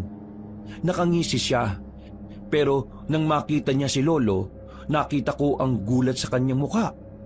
Bagya akong nanginig noon dahil naramdaman ko ang maitim na enerhiyang nakabalot sa katauhan ng aswang. Pero pinili kong wag nang sabihin yun kay Lolo. Hindi ko akalaing magtatagpo ulit tayo rito, Sting. At nasa inyo palang matagal ko nang gusto makuha. At hindi ko rin inaasahan na tuluyan mo na lang niyakap ang pagiging aswang mo. Ano? Mas masaya ba ang buhay ng pagiging ganyan? Hindi mo lang alam kung anong pinagdaraanan ko. Huwag mo akong husgahan. Anong ginawa niyo sa mga alagad ko? Kung ano man yon, dapat lang yan sa kanila. Mga salot sila at perwisyo sa mga tao. Teka, may 3 lalaki ang pumunta sa bahay ni na Arman. Huwag mong sabihin na mga alagad mo sila. Magpasalamat ka na lang at naakit sila sa amoy ng bangkay. Kaya nabaling ang atensyon nila. Kung hindi, baka pati ikaw, bangkay na rin ngayon. Ano nga ko? Siguradong sila. Kung hindi lang nila pinatulog ang mga tao, baka kinuyog pa sila at binalatan ng buhay. Kung pumalpak man ang mga alagad ko, sisiguraduhin ko sa inyo na magtatagumpay ako. Hayaan ko kayong mabuhay, pero ibigay niyo sa akin ang kambal na sibat na yan. Hindi mo makukuha ito. Alam kong gagamitin mo lang ito sa kasamaan o kung hindi mali, itatapon mo ito sa kung sana walang makakahalap. Alam kong natatakot ka rito, Montano. At bakit naman ako matatakot, ha? Magsasalita na sana si Lolo Usteng, pero sumugod ang aswang sa kinaroroonan namin. Pinatras ako ni Lolo, kaya umatras na rin ako ng ilang hakbang. Sa isang pagkisap ng mga mata ko, naglaban silang 2. Ilang beses na sinubukang itarak ni Lolo ang sibat niya kay Pinunong Montano, pero maliksi kung gumalaw ang nasabing aswang. Ilang beses din itong nagawang makalmot si Lolo. Ngunit dahil sa kabal at kunat ng balat niya, hindi man lang siya nasugatan. Talagang mahusay ang buruang nagbigay sa inyo ng kambal na sibat ni Kanlaon. Binigyan din kayo ng bertud ng kabal at kunat. Talagang magaling siya. Ikaw lang naman ang mahina ang utak eh. Kung hindi mo sana niyakap ang pagiging aswang, hindi tayo aabot sa ganito. Hindi mo lang alam kung ano ang kapangyarihang maaaring taglayin ng isang aswang. Kaya kong maging kahit na anong hayop na gugustuhin ko. Nasa kalagitnaan sila ng pakikipagpambuno sa isa't isa nang maisipan kong lumapit sa kanila para tulungan si Lolo Usting. Habang papalapit doon, hinawakan ko ng maigpit ang sibat ko. Ilang hakbang na lang sana ang gagawin ko at tuluyan na akong makakalapit sa kanila. Nang sa hindi ko inaasahan, nagawang ibalibag ng aswang si Lolo. Agad naman bumangon si Lolo Usting pero bago pa man niya mahagilap ang sibat niya, sinugod na siya ni Pinunong Montano. Matanda ka na. Dapat ka nang magpahinga. Ikaw ang dapat na magpahinga. Wala kang karapatang mabuhay rito sa banda. Ang dapat sa mga katulad mo, itinatapon sa impyerno. Lo, tutulungan po kita. Ito na pong sibat nyo. Nakuha ko nung tumilapon. Huwag ka nang makisali rito, bata. Baka pagsisihan mo lang ang gagawin mo sa akin. Huwag mo siya pakinggan na po. Akin ang sibat ka. Ito po, Lo. Sige, itapon mo lang rito at ako nang bahalang sumalo niyan. Dahil sa sinabi ni Lolo, itinapon ko ang sibat malapit sa kanya. Nang mabitiwan ko na yon, napaangin si Pinunong Montano at bago pa man ako makapaghanda, biglang umatake sa akin ang nasabing aswang. Nabuwal ako sa lupa at agad niyang naibabawan. Ilang beses niya akong sinubukang kalmutin at sakalin pero sinikap kong magpumiglas. Dahil bata pa lang ako ng mga panahon na yon, naging madali sa akin ang ilaga ng mga ginagawa niya. Sa kabutihang palad naman, hindi ko nabitiwan ang sibat ko. Binala na kita, bata. Pero napakatigas ng ulo mo. At ano po ang gusto nyo? Pabayaan kong patayin nyo si Lolo? Hindi ko papayagan na mangyari yon. At anong akala mo? Makakatakas kayo sa kamatayan? Hindi!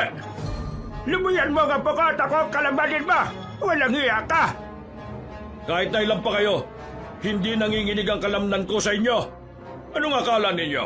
Hahayaan ko kayong maangkin ng sibat na yan? Hindi! Na mga panahong yun, sinakal ni Lolo si Pinunong Montano gamit ang sibat mula sa likuran nito. Napaungol naman ang aswang at sinikap na makawala roon. Kahit na medyo maikli ang aking kamay, sinubukan ko rin siyang sakalin kabanong. Subalit dahil hindi ako ganoong kalakas, nagawang tabigin ni Pinunong Montano ang kamay ko. Humugot din siya ng lakas niya at nagawa niyang makatayo. Akala nyo ba? Madali nyo ako matatalo? Baka nakakalimutan nyo, may dugo ko ng isang tamawo. Ha! Ikaw bata! Kanina ka pa, ha? Pakawalan mo ako! Pakawalan mo! Wag mong sakalin ang abo ka! Hayong pangaswang ka! Ang dapat sa'yo, tinutuhog ng sibat! Apo, bitiwan mong sibat mo at gagamitin ko yan! Ito po, Lo. Talagang pakialamero kang bata ka. Sige, tignan natin kung hindi mabali ang buto mo. Isang malakas na pag-ungol ang kumawala sa bibig ko nang ibinalibag niya ako. Sinikap kong bumangon, ngunit pakiramdam ko, panandalian na naging paralisado ang katawan ko. Nabahala ako para kay Lolo Usting nang makita kong naging mas mabagsik ang anyo ng aswang. Nagpubigla si Lolo, ngunit dahil mas malakas ang aswang sa kanya, wala siyang nagawa kung hindi ang umungol na lang. Noon din, nagdasal ako ng taimtim hanggang sa maramdaman kong nawala ang pananakit ng katawan ko. Tumayo agad ako, at nang makita ko ang dalawang sibat na nabitiwan ni Lolo, nilapitan ko yun sa kakinuha. Ngayon, malalaman natin kung hanggang saan ang kakayahan ng mga sibat na hawak ng apo ko. Kung totoo man ang sinabi sa amin ni Uregustia, mamamatay ka at masusunog kagaya ng iba pang mga aswang. Anong binabalak mo, bata? Inakala mo bang yan ang makakapatay sa akin? Huwag mo siyang pakinggan na pa. Sige na, itarak mo sa kanya ang kambal na sibat.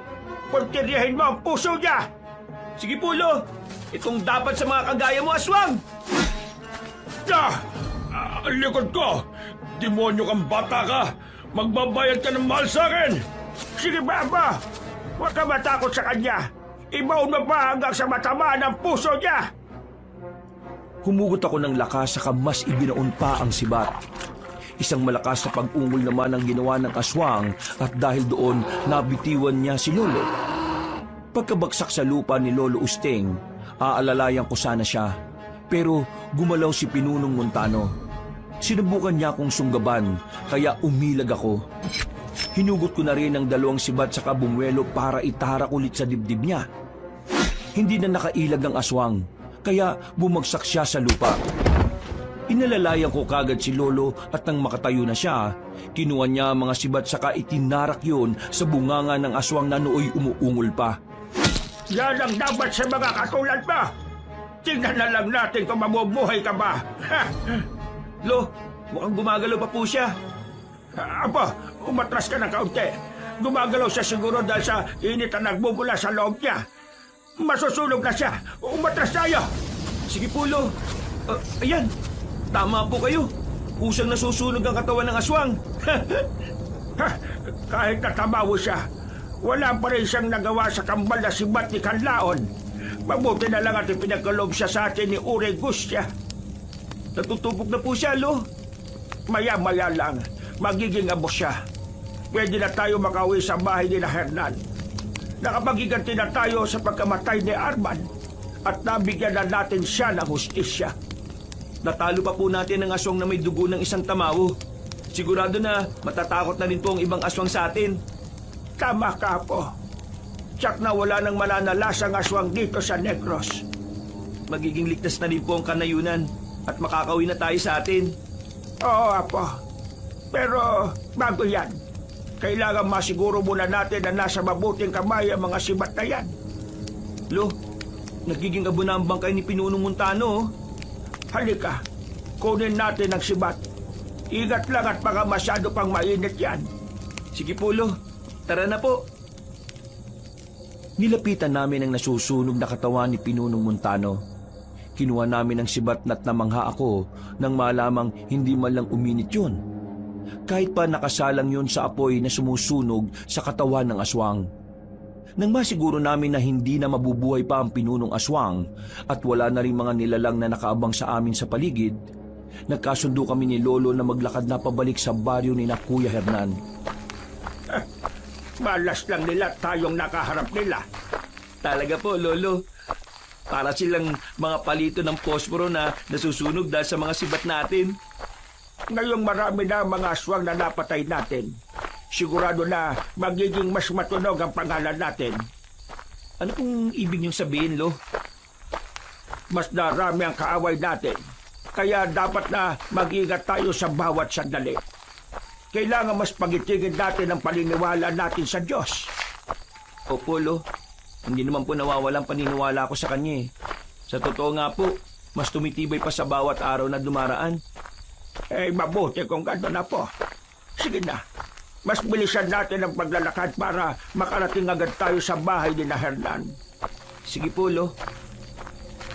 Nasa kalagitnaan na kami ng paglalakad nang maaninag ko ang isang babaeng may mahabang buhok. Pamilyar sa akin yon, kaya sinundan ko siya ng tingin. Habang papalayo, nang matapat siya sa liwanag ng buwan, napagtanto kong yun ang babaeng nakita kong nakatayo sa tabi ng isang puno. Kinilabit ko si Lolo, saka itinuro ang nasabing babae. Pero nang tingnan ko yon, bigla siyang nawala na parang bula. Baka guni-guni mo lang yan. Dahil sa gutom po. Sige na, pagka-uwi natin kina Hernan, kakain agad tayo. Hindi naman po ako nagugutom, Lo. Totoo po nakita ko. Siya po talaga yun. Ay, nako. Hayaan mo na yun at makain kantong pagala-gala lang yon. Baka mapag-interesan ka pa niya kapag nakalapit siya. Basta po, may nakita po talaga akong babae. Oo na, may nakita ka na. Pabayaan na lang natin yon. Hindi natin alam kung kaibigan natin siya o kaaway. Sige na, lakihan mo ang hakbang at bilisan ng paglalakad mo at nang makauwi kagad tayo. Pasusunod po, Lo. Hindi na namin alam kung ilang oras ang iginugol namin sa paglalakad. Minabuti kasi namin na dumaan sa mas maikling daan. Nang naroon na kami, ibinalita namin kina Kuya Hernan na nagawa na naming may pagganti ang kanyang tatay. Maraming salamat po, Lolo Usteng. Hindi po namin alam kung paano namin kayo mababayaran. Pasensya po at hindi man lang ako nakatulong sa inyo. Walang problema yan, Hernan. Naiintindihan ko naman at kung iiwan mo rito ang kapatid mo, baka kung ano pang mangyari sa kanya. Hindi natin alam. Baka may mga aswang pang susugod dito. Yan nga rin pong inaalala namin. Mabuti na lang talaga at walang nanggambala sa amin dito. Salamat po talaga sa inyo, Lo. Muntikan pa ninyong ibuwis ang buhay ninyo. Mabigyan lang po ng hustisya ang pagkamatay ni tatay. Huwag na ninyong intindihin yan. Ang importante sa ngayon, may papalibing na natin bukas ang katawan niya. Sigurado ring magiging tahimik na ang kaluluwa niya. Oo nga po. Bukas din mismo, ipapalibing na namin siya. Para naman makapagpahinga na tayo. Kayo po, ano nang binabalak nyo sa ngayon? Gusto namin na kapag mailibing na si Arman, uuwi na kami sa amin. Pero bago po sana yun, gusto po namin na makahanap ng taong mag-iingat sa mga sibat na ibinigay sa amin. Kung ako sa inyo, Lolo Usting, dali na lang ninyong sibat na yan at kayo na lang po mag-ingat niyan. Hindi po natin alam. Baka po mapunta pa yan sa mga masasamang loob kung kami ang mag-iingat. Sa bagay, mas mabuti pa ngang sa amin na lang ang mga yon. Bahalang araw, magagamit din yon ni Benji.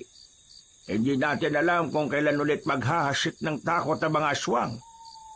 Pero kung mangyari man yon, siguradong pupulbusin sila ng kambal na sibat ni Kanlaon. Basta Benji, Lolo Usteng, anumang oras na gugustuhin ninyo, pwede kayong pumunta rito ha. Bukas ang tahanan namin para sa inyo. Maraming salamat, Hernan. Malay mo balang araw, muli kaming makabalik dito sa Negros. Yan ay kung may lalapit sa amin para humingi ng tulong. Kahit na wala pong humingi ng tulong, bumalik po kayo dito palagi. Malay nyo, kapag binata na si Benji, dito pa siya makahanap ng mapapangasawa. Nako, ilang sako pa ng bigas ang kakainin nitong apo ko bago mangyari yon, Almira. Kaya nga, ngayon pa lang, damihan mo na ang kain mo, Benji. Para naman mabilis kang lumaki at magbinata.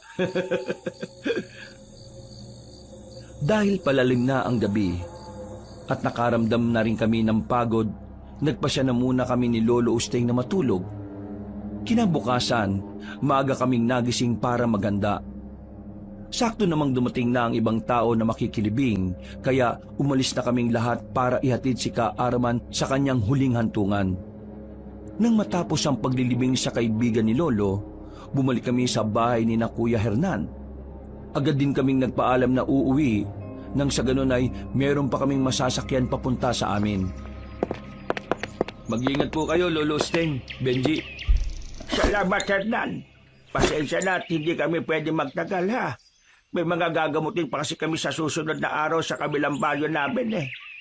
Marami ang pasyente ron dahil sa kakaibang sakit na dumadapo sa kanila. Sige po. Pero, teka, kakaibang sakit ba kamo? Hindi po kaya gawa namang kukulam yan? Yan nga rin pong iniisip namin, Kuya Hernan. Kaso, masyadong delikado kung babanggain namin sila. Pero ngayon nandito na sa amin ang kambal na sibat ni Kanlaon, magiging madali para sa amin na talunin sila. Basta mag-iingat kayo palagi. Huwag niyong pababayaan ang sarili niyo. Benji, alagaan mo si Lolo ha. Samahan mo siya palagi. Opo, Ate Almira. Ako na pong bahala sa kanya. Ay, nako. Kung alam lang ninyo na kulang na lang, maging buntot ko itong batang ito. Mas mabuti nga po yun, Lo. May kagapay kayo sa lahat ng sandali. Matanda na kayo at kung tutuusin, pwede na nga kayo magpahinga sa panggagamot, eh. Masyado pang bata si Benji para iwan ko. Kailangan pa niya ng gabay. Mahirap na. Baka malis pa siya ng landas na tinatahak niya. Sa bagay po, may punto naman po kayo riyan. Hindi naman po mangyayari yun, Lo. Kayo kasi ang iniidolo ko eh. At alam kong kabutihan ang ginagawa nyo, kaya ganyan din po ang ginagawa ko. Ay, nako. Ito talagang bata na ito. O siya, sige na. Magpapaalam na kami ni Benji. Babalik na lang kami rito kapag kailangan na naman ninyo kami. Anumang oras, puntahan lang ninyo kami at tutulungan namin kayo nang walang pag-aalinlangan. Maraming salamat po, Lolo Usteng, Benji. Sige po, mauna na po kami. Paalam po. Bumaba na kami sa bahay ni na Kuya Hernan. Sa kabutihang palad, meron agad kaming nasakyan. Kaya nakarating kami sa pantalan ng mas maaga. Meron din kaming nasakyang patawid sa Iloilo. Kaya nakauwi kagad kami. Dahil sa matinding pagod, nakatulog agad kami pagdating sa bahay. Kinabukasan, maghahanda na sana kami para sa gamutang gagawin namin sa kabilang baryo nang may dumating na mga tao at humihingi ng tulong sa amin. Medyo nandiri pa ako sa sitwasyon ng pasyente namin yon dahil sa ginawang pambabarang sa kanya. Noon din, sinimulan namin ni Lolo ang panggagamot sa may sakit. Base sa tawas, binarang siya dahil sa inggit sa lupa. Ginamitan siya ng mga balang. Kaya mas mabilis ang pagkalat ng itlog nun sa katawan. Nakikita ko rin ang itsura ng mambabarang dito. Sobrang haba ng buhok niya. Ano pong dapat gawin natin, Lo? Mukhang delikadong sitwasyon niya eh. 2 bagay lang ang naiisip ko. Kakalabanin natin ang mambabarang na yon ng harapan o kakalabanin natin siya sa pamamagitan ng mas mataas pang uri ng barang. Barang kontra sa barang. Teka po, hindi kaya yun ang mismong babae na nakita ko nung pumunta tayo kina Ka Arman? Kung babarangin natin ang babaeng yan, para na rin ibinaba natin sa antas niya ang ating kakayahan at paniniwala. Wala tayong ibang dapat na gawin kung hindi ang harapin siya at persahang itigil ang pambabarang niya sa pasyente. Kung ganun po, babalik ulit tayo sa Negros, Lolo Sting? Kung yan ang kinakailangan para itigil ng mambabarang ang ginagawa niya, gagawin natin. Sige po, pagkatapos ng gagawin natin sa pasyenteng to, ihahanda ko na po yung mga gamit natin. Ang mga sibat, huwag mo kakalimutan. Magagamit natin yan laban sa demonyang yan. Opo, Lo. Nang matapos naming gawin ang paunang panggagamot sa pasyenteng na barang, pinayuhan namin siyang bumalik pagkatapos ng 3 araw. Nang makalis na sila, inihanda namin ang aming mga dadalhin sa pagbabalik ulit namin sa Negros. Dahil inabot na kami ng tanghali sa isang pasyente lang, nagpasya kami ni Lolo na ipagpaumaga na lang ang pagtungo sa kabilang isla. Kinagabihan, pareho kaming hindi mapakali. Parang may mga matang nakamasid sa amin ni Lolo, kaya hindi kami makatulog. Kung ang nakita mong babae sa labas ng bahay ni na Arman ng mambabarang, ibig sabihin may posibilidad na konektado yon sa kanya. Paano naman po ninyo nasabi yan, Lo? Kasi baka may alam din si Arman patungkol sa kanya. Kung naging gahaman siya dahil gusto niyang makuha ang kambal na si Bat, ibig sabihin gagawin niya ang lahat para mapasa kanya yon. Kahit pa makipagsabwatan siya sa kahit na sino. Ibig niyo pong sabihin, babalik talaga tayo sa kanila? Oo, Apo. Kailangan natin ang tulong ni na Hernan at Almira. Sila lang ang makapagtuturo kung nasaan talaga nakatira ang mambabarang na yon. Lo, napansin po ba ninyo? Parang may mga matang nakatitig sa atin. Hayaan mo na yan. Kahit nasilipin man niya tayo, wala naman siyang makikita. Malakas ang orasyon ng panaklob ko.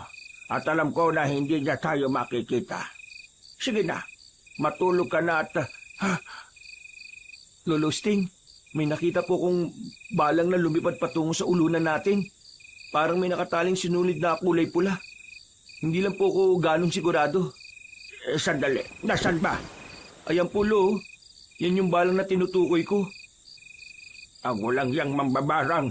Nagpadala pa talaga ng alaga niya rito. Sige, hulihin natin yan, Benji. Ano pong gagawin natin dyan, Lo? Babalikin natin sa may-ari. Magkakataon na natin yan para magantihan siya at mapilitan siyang kunin ang barang niya. Hinuli namin ni Lolo ang balang at doon ko nakumpirma na may talingang pulang sinulid yon. Inilagay ni Lolo ang nasabing insekto sa isang bote at binulungan niya yon ng dasal. Sa hindi ko malamang dahilan, parang may narinig akong sigaw sa loob ng utak ko. Sinabi ko naman kay Lolo yon at napangiti siya sa akin. Siguradong ang mambabarang na yon. Dapat lang sa kanya yon. Hindi na muna tayo babalik sa Negros. Hintayin na muna natin ang pasyente nating makabalik dito. Bakit naman po, Lo? Para malaman natin kung kinuha na ng demonyong yon ang kanyang barang.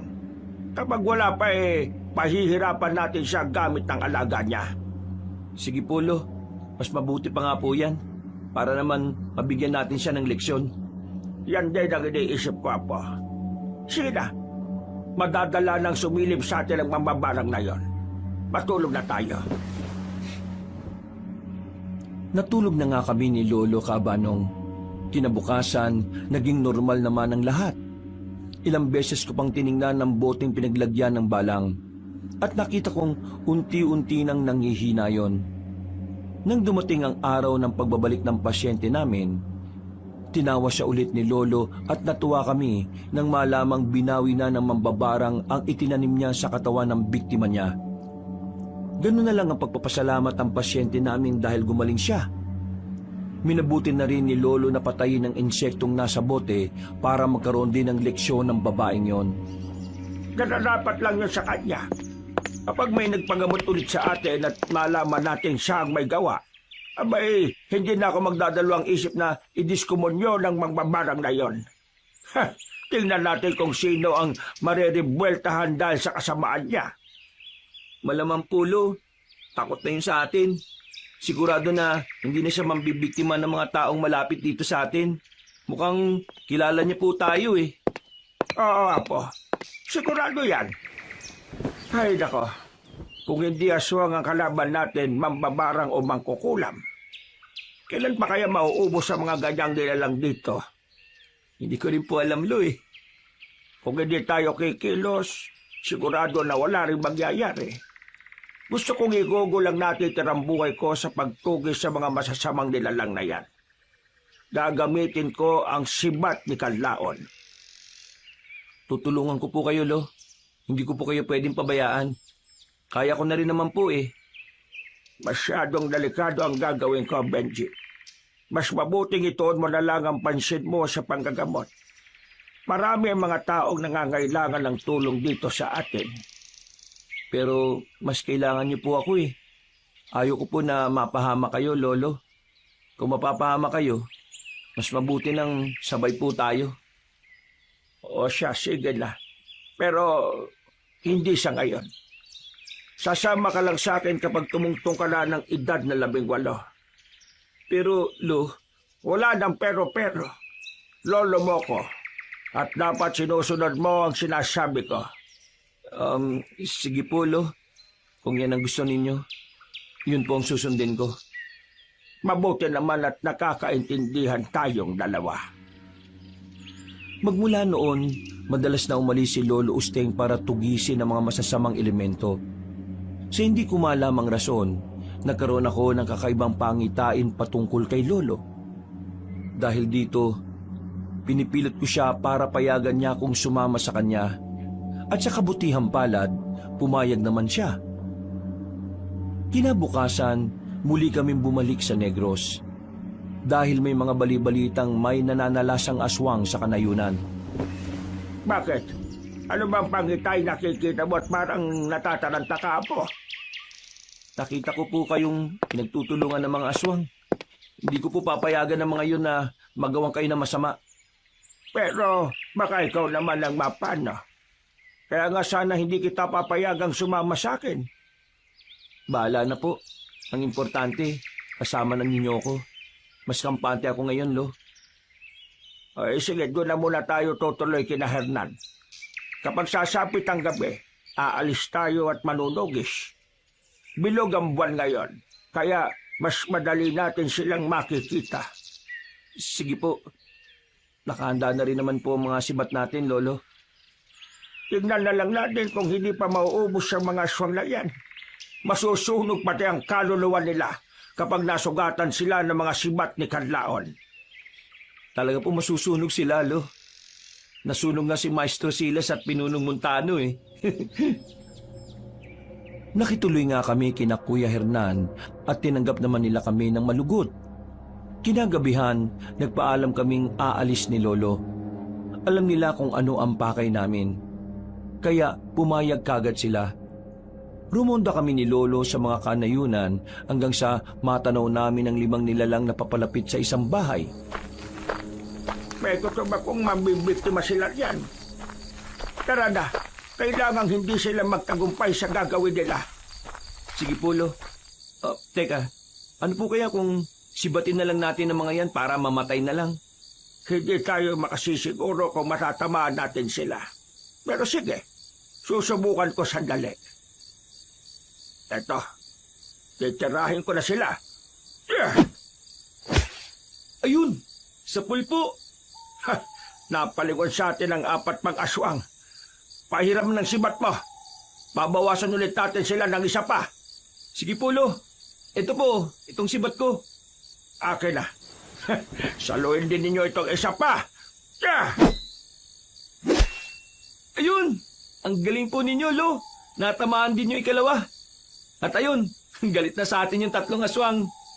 Tanda mo sarili mo, Benji. Kapag may pagkakataon ka, tumakbo ka para kunin ang mga sibat. Hindi naman nila mahahawakan ng mga yan eh. Sige po, Lo. Ako na pong bahala. Sumugod sa amin ng 3 aswang, kaya sinabihan niya akong kunin ang 2 sibat. Nang mapalingon ako sa kanya ay nabahala ako dahil naalala ko ang pangitain ko. Minabuti kong tumakbo palapit sa kanya. Nang ilang dipan na lang ang layo ko, lalo siyang napaungol na malakas. Kinutuban na ako ng hindi maganda, kaya sinibat ko ang 2 nilalang. Natamaan sila at makaraan lang ng ilang saglit, umapoy ang katawan nila at nasunog. Nakita ko namang nakipagpambuno si Lolo sa natitirang aswang, kaya mas lumapit pa ako sa kanila. Lo, sige! Talunin po niyo yung aswang na yan! Ako bahala din pa. Kahit na matanda na ako makakaya ko pa rin itong patayin. Sige po! Teka, sisibatin ko po ba yung aswang na yan? Mamaya na. Sa ngayon, susukatin muna natin ang lakas nito. Ha! Ang dapat sa mga tulad niyong aswang binabalian ng buto at sinusunog ng buhay. Ganyan nga po, Lo. Paliin niyo ang braso niyan. Aba, kunin mo na ang mga sibat at itarak sa aswang na ito. Dapat na siyang sumama sa mga kauri niya. Sige po, Lo.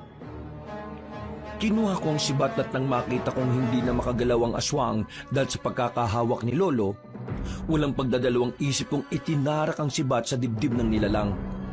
Napaungol na lang yon. At kasunod nito, tumirik ang mga mata niya. Saktong pagkatras namin, nasunog ang nasabing aswang. Pinanood na lang namin yon hanggang sa tuluyang matupok. Oh, hindi ba? Hindi totoo pangitain mo. Kahit na mag-isa lang akong pumunta rito makakaya ko rin naman sila Iba pa rin po nakakasiguro tayo, Lo. Hindi po natin alam kung gaano kalakas ang makakalaban nyo Kahit na, wala naman silang palama sa mga sibat ni Kanlaon Pero, Lo, sigurado na may iba pang aswang na mananalasa sa lugar na ito. Kapag nalaman din po nila ang nangyari sa mga kasama nila, baka magiganti sila sa atin. Ay, hindi tayo dapat matakot sa kanila. Sila ang dapat na matakot sa mga katulad nating lumalaban para sa kabutihan. Sige po, Lo. Tatandaan ko ang sinabi nyo. O tara na, magpatuloy tayo sa paglaronda. Hindi po ba tayo uuwi kina Kuya Hernan, Lo? Mamaya na. Malayo pa ang umaga. At sigurado na may iba pang aswang na mananalasa. Bilog ang buwan ngayon Nagpatuloy kami ni Lolo sa pagroronda hanggang sa makarating kami sa isang liblib na baryo. Wala gaanong kabahayan doon, kaya naging alerto na lang kami sa kung anumang posibleng mangyari. Nasa kalagitnaan kami ng paglalakad nang may makita kaming isang kubo. Saglit kaming natigilan ni Lolo nang may marinig kaming boses sa loob na parang nagdarasal. Ibang aura ng kumbong yan. Sigurado ko na ang gandang dilim ang nakatira dyan, apo. Ramdam ko nga rin po. Ano po kaya kung lapitan ko't alamin? Huwag, delikado. Sigurado ako na may mga harang dyan. At kung papasukin man natin, mahirapan tayong lumabas. Ano pong dapat natin gawin, Lo? Sandali, uusan ako ng orasyon pambalisa. Kapag may ginawa siyang masama dyan sa loob ng bahay niya, hindi siya mapapakali hanggat hindi siya makakalabas. Kapag ganon, makikilala natin siya at malalaman kung ano ang ginagawa niya. Teka po, Lo. Tingnan niyo yung mga bulaklak sa tapat ng kubo niya, oh. May mga nakasabit na bote. Sigurado na mga insekto laman yan. Kung hindi ako nagkakamali, mababarang ang nakatira dyan. Ayan na siya, Lo. Mukhang papalabas na siya. Hindi. Siya yung babaeng may mahabang buhok na nakita ko dati. Hindi ako maaaring magkamali. Kung ganon, siya ang nakalaban natin dati sa kumbate. Huli ka na ngayon, mambabarang. Lalabas na sana kami ni Lolo ng mga sandaling yon. Pero pareho kaming natigilan at napako ang titig sa babaeng may mahabang buhok. Nandilat ang mga mata ko nang makitang buhaghag ang kanyang buhok. Nagbaga rin ang mga mata niya. Kaya pareho kaming nagkaroon ng kutob ni Lolo na hindi lang siya mambabarang, kung hindi isa rin siyang aswang. Kaya pala hindi man lang nagkaroon ng malubhang epekto sa kanya ang ginawa ko sa alaga niya. Lo, nakatitig siya sa direksyon natin. Baka po nalaman na niya ang presensya niya. Magtago ka lang dito, Apa. Lalabas ako at haharapin ko ang aswang na yan. Kung hindi ako nagkakamali, isa siyang amabarang. Aswang na ang kinakasangkapan ay ang mahabang buhok sa pambibiktima. Ito po yung sibat ko. Gamitin na rin po ninyo, Lo. Wag na. Etong sibat ko na lang. Sapat na rin ito para patayin yan. Sige po, kayo pong bahala, Lo. Basta mag-iingat po kayo. Oo, Apa. Nang lumabas si Lolo sa pinagtataguan namin, bigla akong nakaramdam ng kakaibang kaba. Lumakas ang kabog ng dibdib ko at naalala ko ulit ang naging pangitain ko. Dahil dito, nagmamadali rin akong lumabas sa pinagtataguan ko para puntahan si Lolo.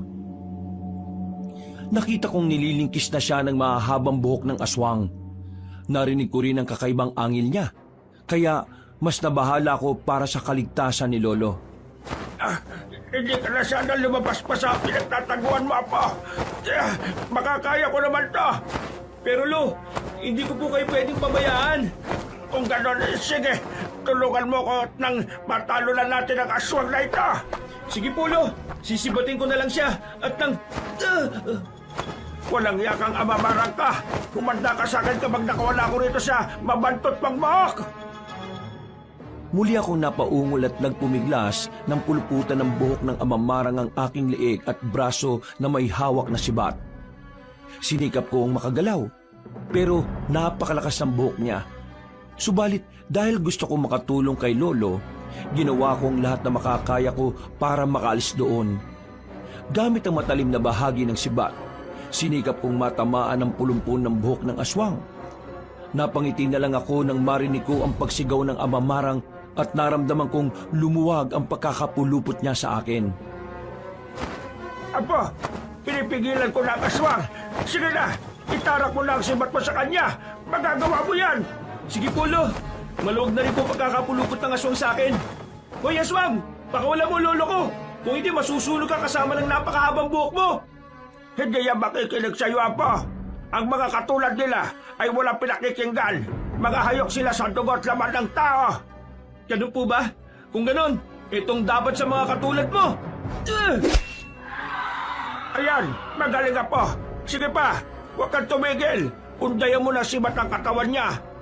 Sandali, tutulungan na kita. Sige po, Lo! Pinagtulungan namin ang amamarang hanggang sa mapahandusa yon sa lupa. Kahit na nasa ganun siyang kalagayan, nakita namin gumagalaw pa rin ang kanyang buhok. Makaraan lang ng ilang saglit, napangiti kami ni Lolo nang makita naming lumalagablab yon hanggang sa kumalat sa katawan ng nilalangang apoy. Sinubukan pa niyang gumalaw, pero dahil sa sugat na natamo niya, hindi na niya nagawa pa ang makatayo. Kalaunan, nasunog rin siya kagaya ng iba pang mga aswang na nakasagupa namin. Gayon, Sigurado na wala nang mamagsik na mambabarang na magbibigay ng sakit sa mga tao. Kahit kailan, hindi na niya masusubukan ang taglay nating kapangyarihan sa panggagamot dahil sunog na siya. O nga po, Lo. Kahit papano, kampante tayo dahil nabawasan na mga kalaban nating konektado kay Ka Arman. Kaya ikaw, Apo, huwag kang maghahangad ng labis na kapangyarihan. Matuto ka rin makontento sa kung ano man ang ibinigay sa iyo ng Diyos. Huwag kang tumulad kay Arman na namatay dahil sa kanyang pansariling interes. Opo, Lo. Pangako. Hindi ako magiging kagaya niya. Magpapakabait po ako at makukontento sa kung anumang meron ako. Yan, ganyan ka. Sana pagpalain ka pa ng Diyos at gabayan ka niya sa araw-araw, Apo. Kayo rin po, Lo. Ano, tara na. Pero teka, sunugin na muna natin ang mga insektong ginagamit at inaalagaan niya. Sige po, mas mabuti pa nga po, Lo. Nang masunog na namin ang kubo at mga alagang insekto na mambabarang, minabuti naming umuwi na kina Kuya Hernan. Ikinuwento namin sa kanila ang nangyari at maging sila ay nagulat nang malaman yon. Napagtanto rin namin na ang mga mambabarang na yon ang unti-unting pumapatay sa buong angka ni na Kuya Hernan. Kinabukasan, nagpaalam na kaming uuwi sa amin. Benji, masyado nang masalibot ang buhay para sa iyo. Gusto ko sanang itigil na natin ang ginagawa natin. Ano pong ibig niyo sabihin, Lo? Tumigil ka na sa panggagamot at mas mabuting mag-aral ka na lang. Mas lamang pa rin ang taong may pinag-aralan. Pero masaya naman po ako sa ginagawa ko, Lo, eh. Basta, sundin mo na lang ako. Makabubuti yan sa iyo. Siguro sa ngayon, hindi mo pa ako maiintindihan. Pero kapag lumaki-laki ka na, malalaman mo ang kahalagahan ng edukasyon. Paano naman po kayo? Sige po, titigil ako sa panggagamot. Basta, titigil din po kayo sa panunugis. Napakadelikado po nun, eh. Sige, kung yan ang magiging rason para mag-aral kay gagawin ko. Manggagamot na lang ako, pero hindi na ako manunugis ng aswang. Salamat po, Lo. Alam naman po ninyo na nag-aalala ako sa inyo magmula nung nagkaroon ako ng hindi magandang pangitain, eh. Ay magpasalamat na lamang tayo sa Diyos. At hindi natuloy ang kung anumang nakita mo. Oo nga po, Lolo. Salamat talaga sa kanya. Dahil palagi niya tayong binabantayan. Dumaan ang mga linggo. At gaya ng ipinangako ko kay Lolo, nagsimula akong mag-aral ulit. Hindi na ni siya nanunugis ng mga aswang. At nakontento na lang siya sa panggagamot sa aming mga kanayon. Makaraan ng ilang taon, nakapagtapos rin ako ng aking pag-aaral. Dahil mahina na si Lolo, iginugol ko ang buong buhay ko sa pag-aalaga sa kanya. Kalaunan na makahanap ako ng trabaho, kumuha na lang ako ng katulong para mag-alaga sa kanya. Hindi ko pinababayaan si Lolo at lahat ng mga kailangan niya ibinibigay ko sa kanya. Isang araw, Alam mo, Benji, nakikita ko na ang lola mo. Niyayaya niya na ako.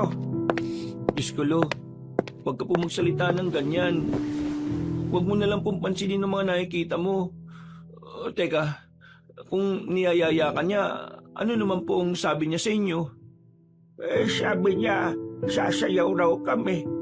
Ano bang sayaw yon? Teka, nakalimutan ko na. Breakdance daw. Paano ba yun na po? Sigurado po kayo, Lo. Baka hindi si Lola nagyayaya sa inyo, ha? Kung yan ang sasayawin ninyo. Baka lahat ng buto nyo'y mabali. Saka, pulikatin pa pati yung mga nakatagong kalamnan nyo. Ay, nako. Ang bastos mo talaga po. Yan bang natututunan mo sa trabaho? Wala naman pong bastos sa sinabi ko, eh. Kung talaga, Lo, ang tinutukoy ko po, dila. Pero, seryoso po. Huwag mo na pong isipin si Lola at ang mga pagyayaya niya sa inyo. Magtatagal pa kayo rito sa mundong ibabaw, Lo. Oo na. Binibiro lang naman kita patungkol sa pagyayaya niyang usamayaw. Ang totoo nga dyan parang gusto ko na siyang makasama Pero siyempre, hindi naman kita pwedeng iwan dito. Wala ka pang asawa Saka na lang po ang bagay na yan, Lo. Sa ngayon, sa inyo ko po muna itututok ang buhay ko. Pero iba pa rin ang meron kang alalay sa buhay. Matanda na ako at ilang taon na lang ang igugugol ko rito. Lo naman, wag na po kayong magsalita ng ganyan. Sige, bukas, bibilin kita ng paborito mong tinapay. At teka, nakita nga pala kami ni Kuya Hernan nung nakaraang araw. O kumusta naman sila? Ayun po, may asawa na siya at 2 anak. Gusto nga po nilang bumisita rito kaso wala pa raw po silang oras. Hayaan mo na. Darating din naman sila rito kapag may panahon sila. Oo nga po, Lo. Wala na bang mga nananalasang aswang dito sa atin at sa Negros? Bakit po? Manunugis pa po ba kayo? Matanda na po kayo, Lo. Mahina na po tuhod nyo. Nagtatanong lang naman ako, Benji. Para kasing napakatahimik na ng paligid. Ganyan na talaga ang panahon ngayon, Lo. Hindi kagaya ng dati na lahat ng mga tao may ingay. Dahil sa pakikipagtsismisan. Ngayon, may kanya-kanya na pong pinagkakaabalahan. Ay, sa bagay nga, Apo. Ako nga kung malakas pa ako, baka marami pa akong nagagawa rito sa bahay natin Ay nako, pabayaan nyo na po yan, Lo. Marami naman pong pwedeng utusan para gumawa niyan. Sige na po, Lo. Pahinga na po muna kayo. Wakas,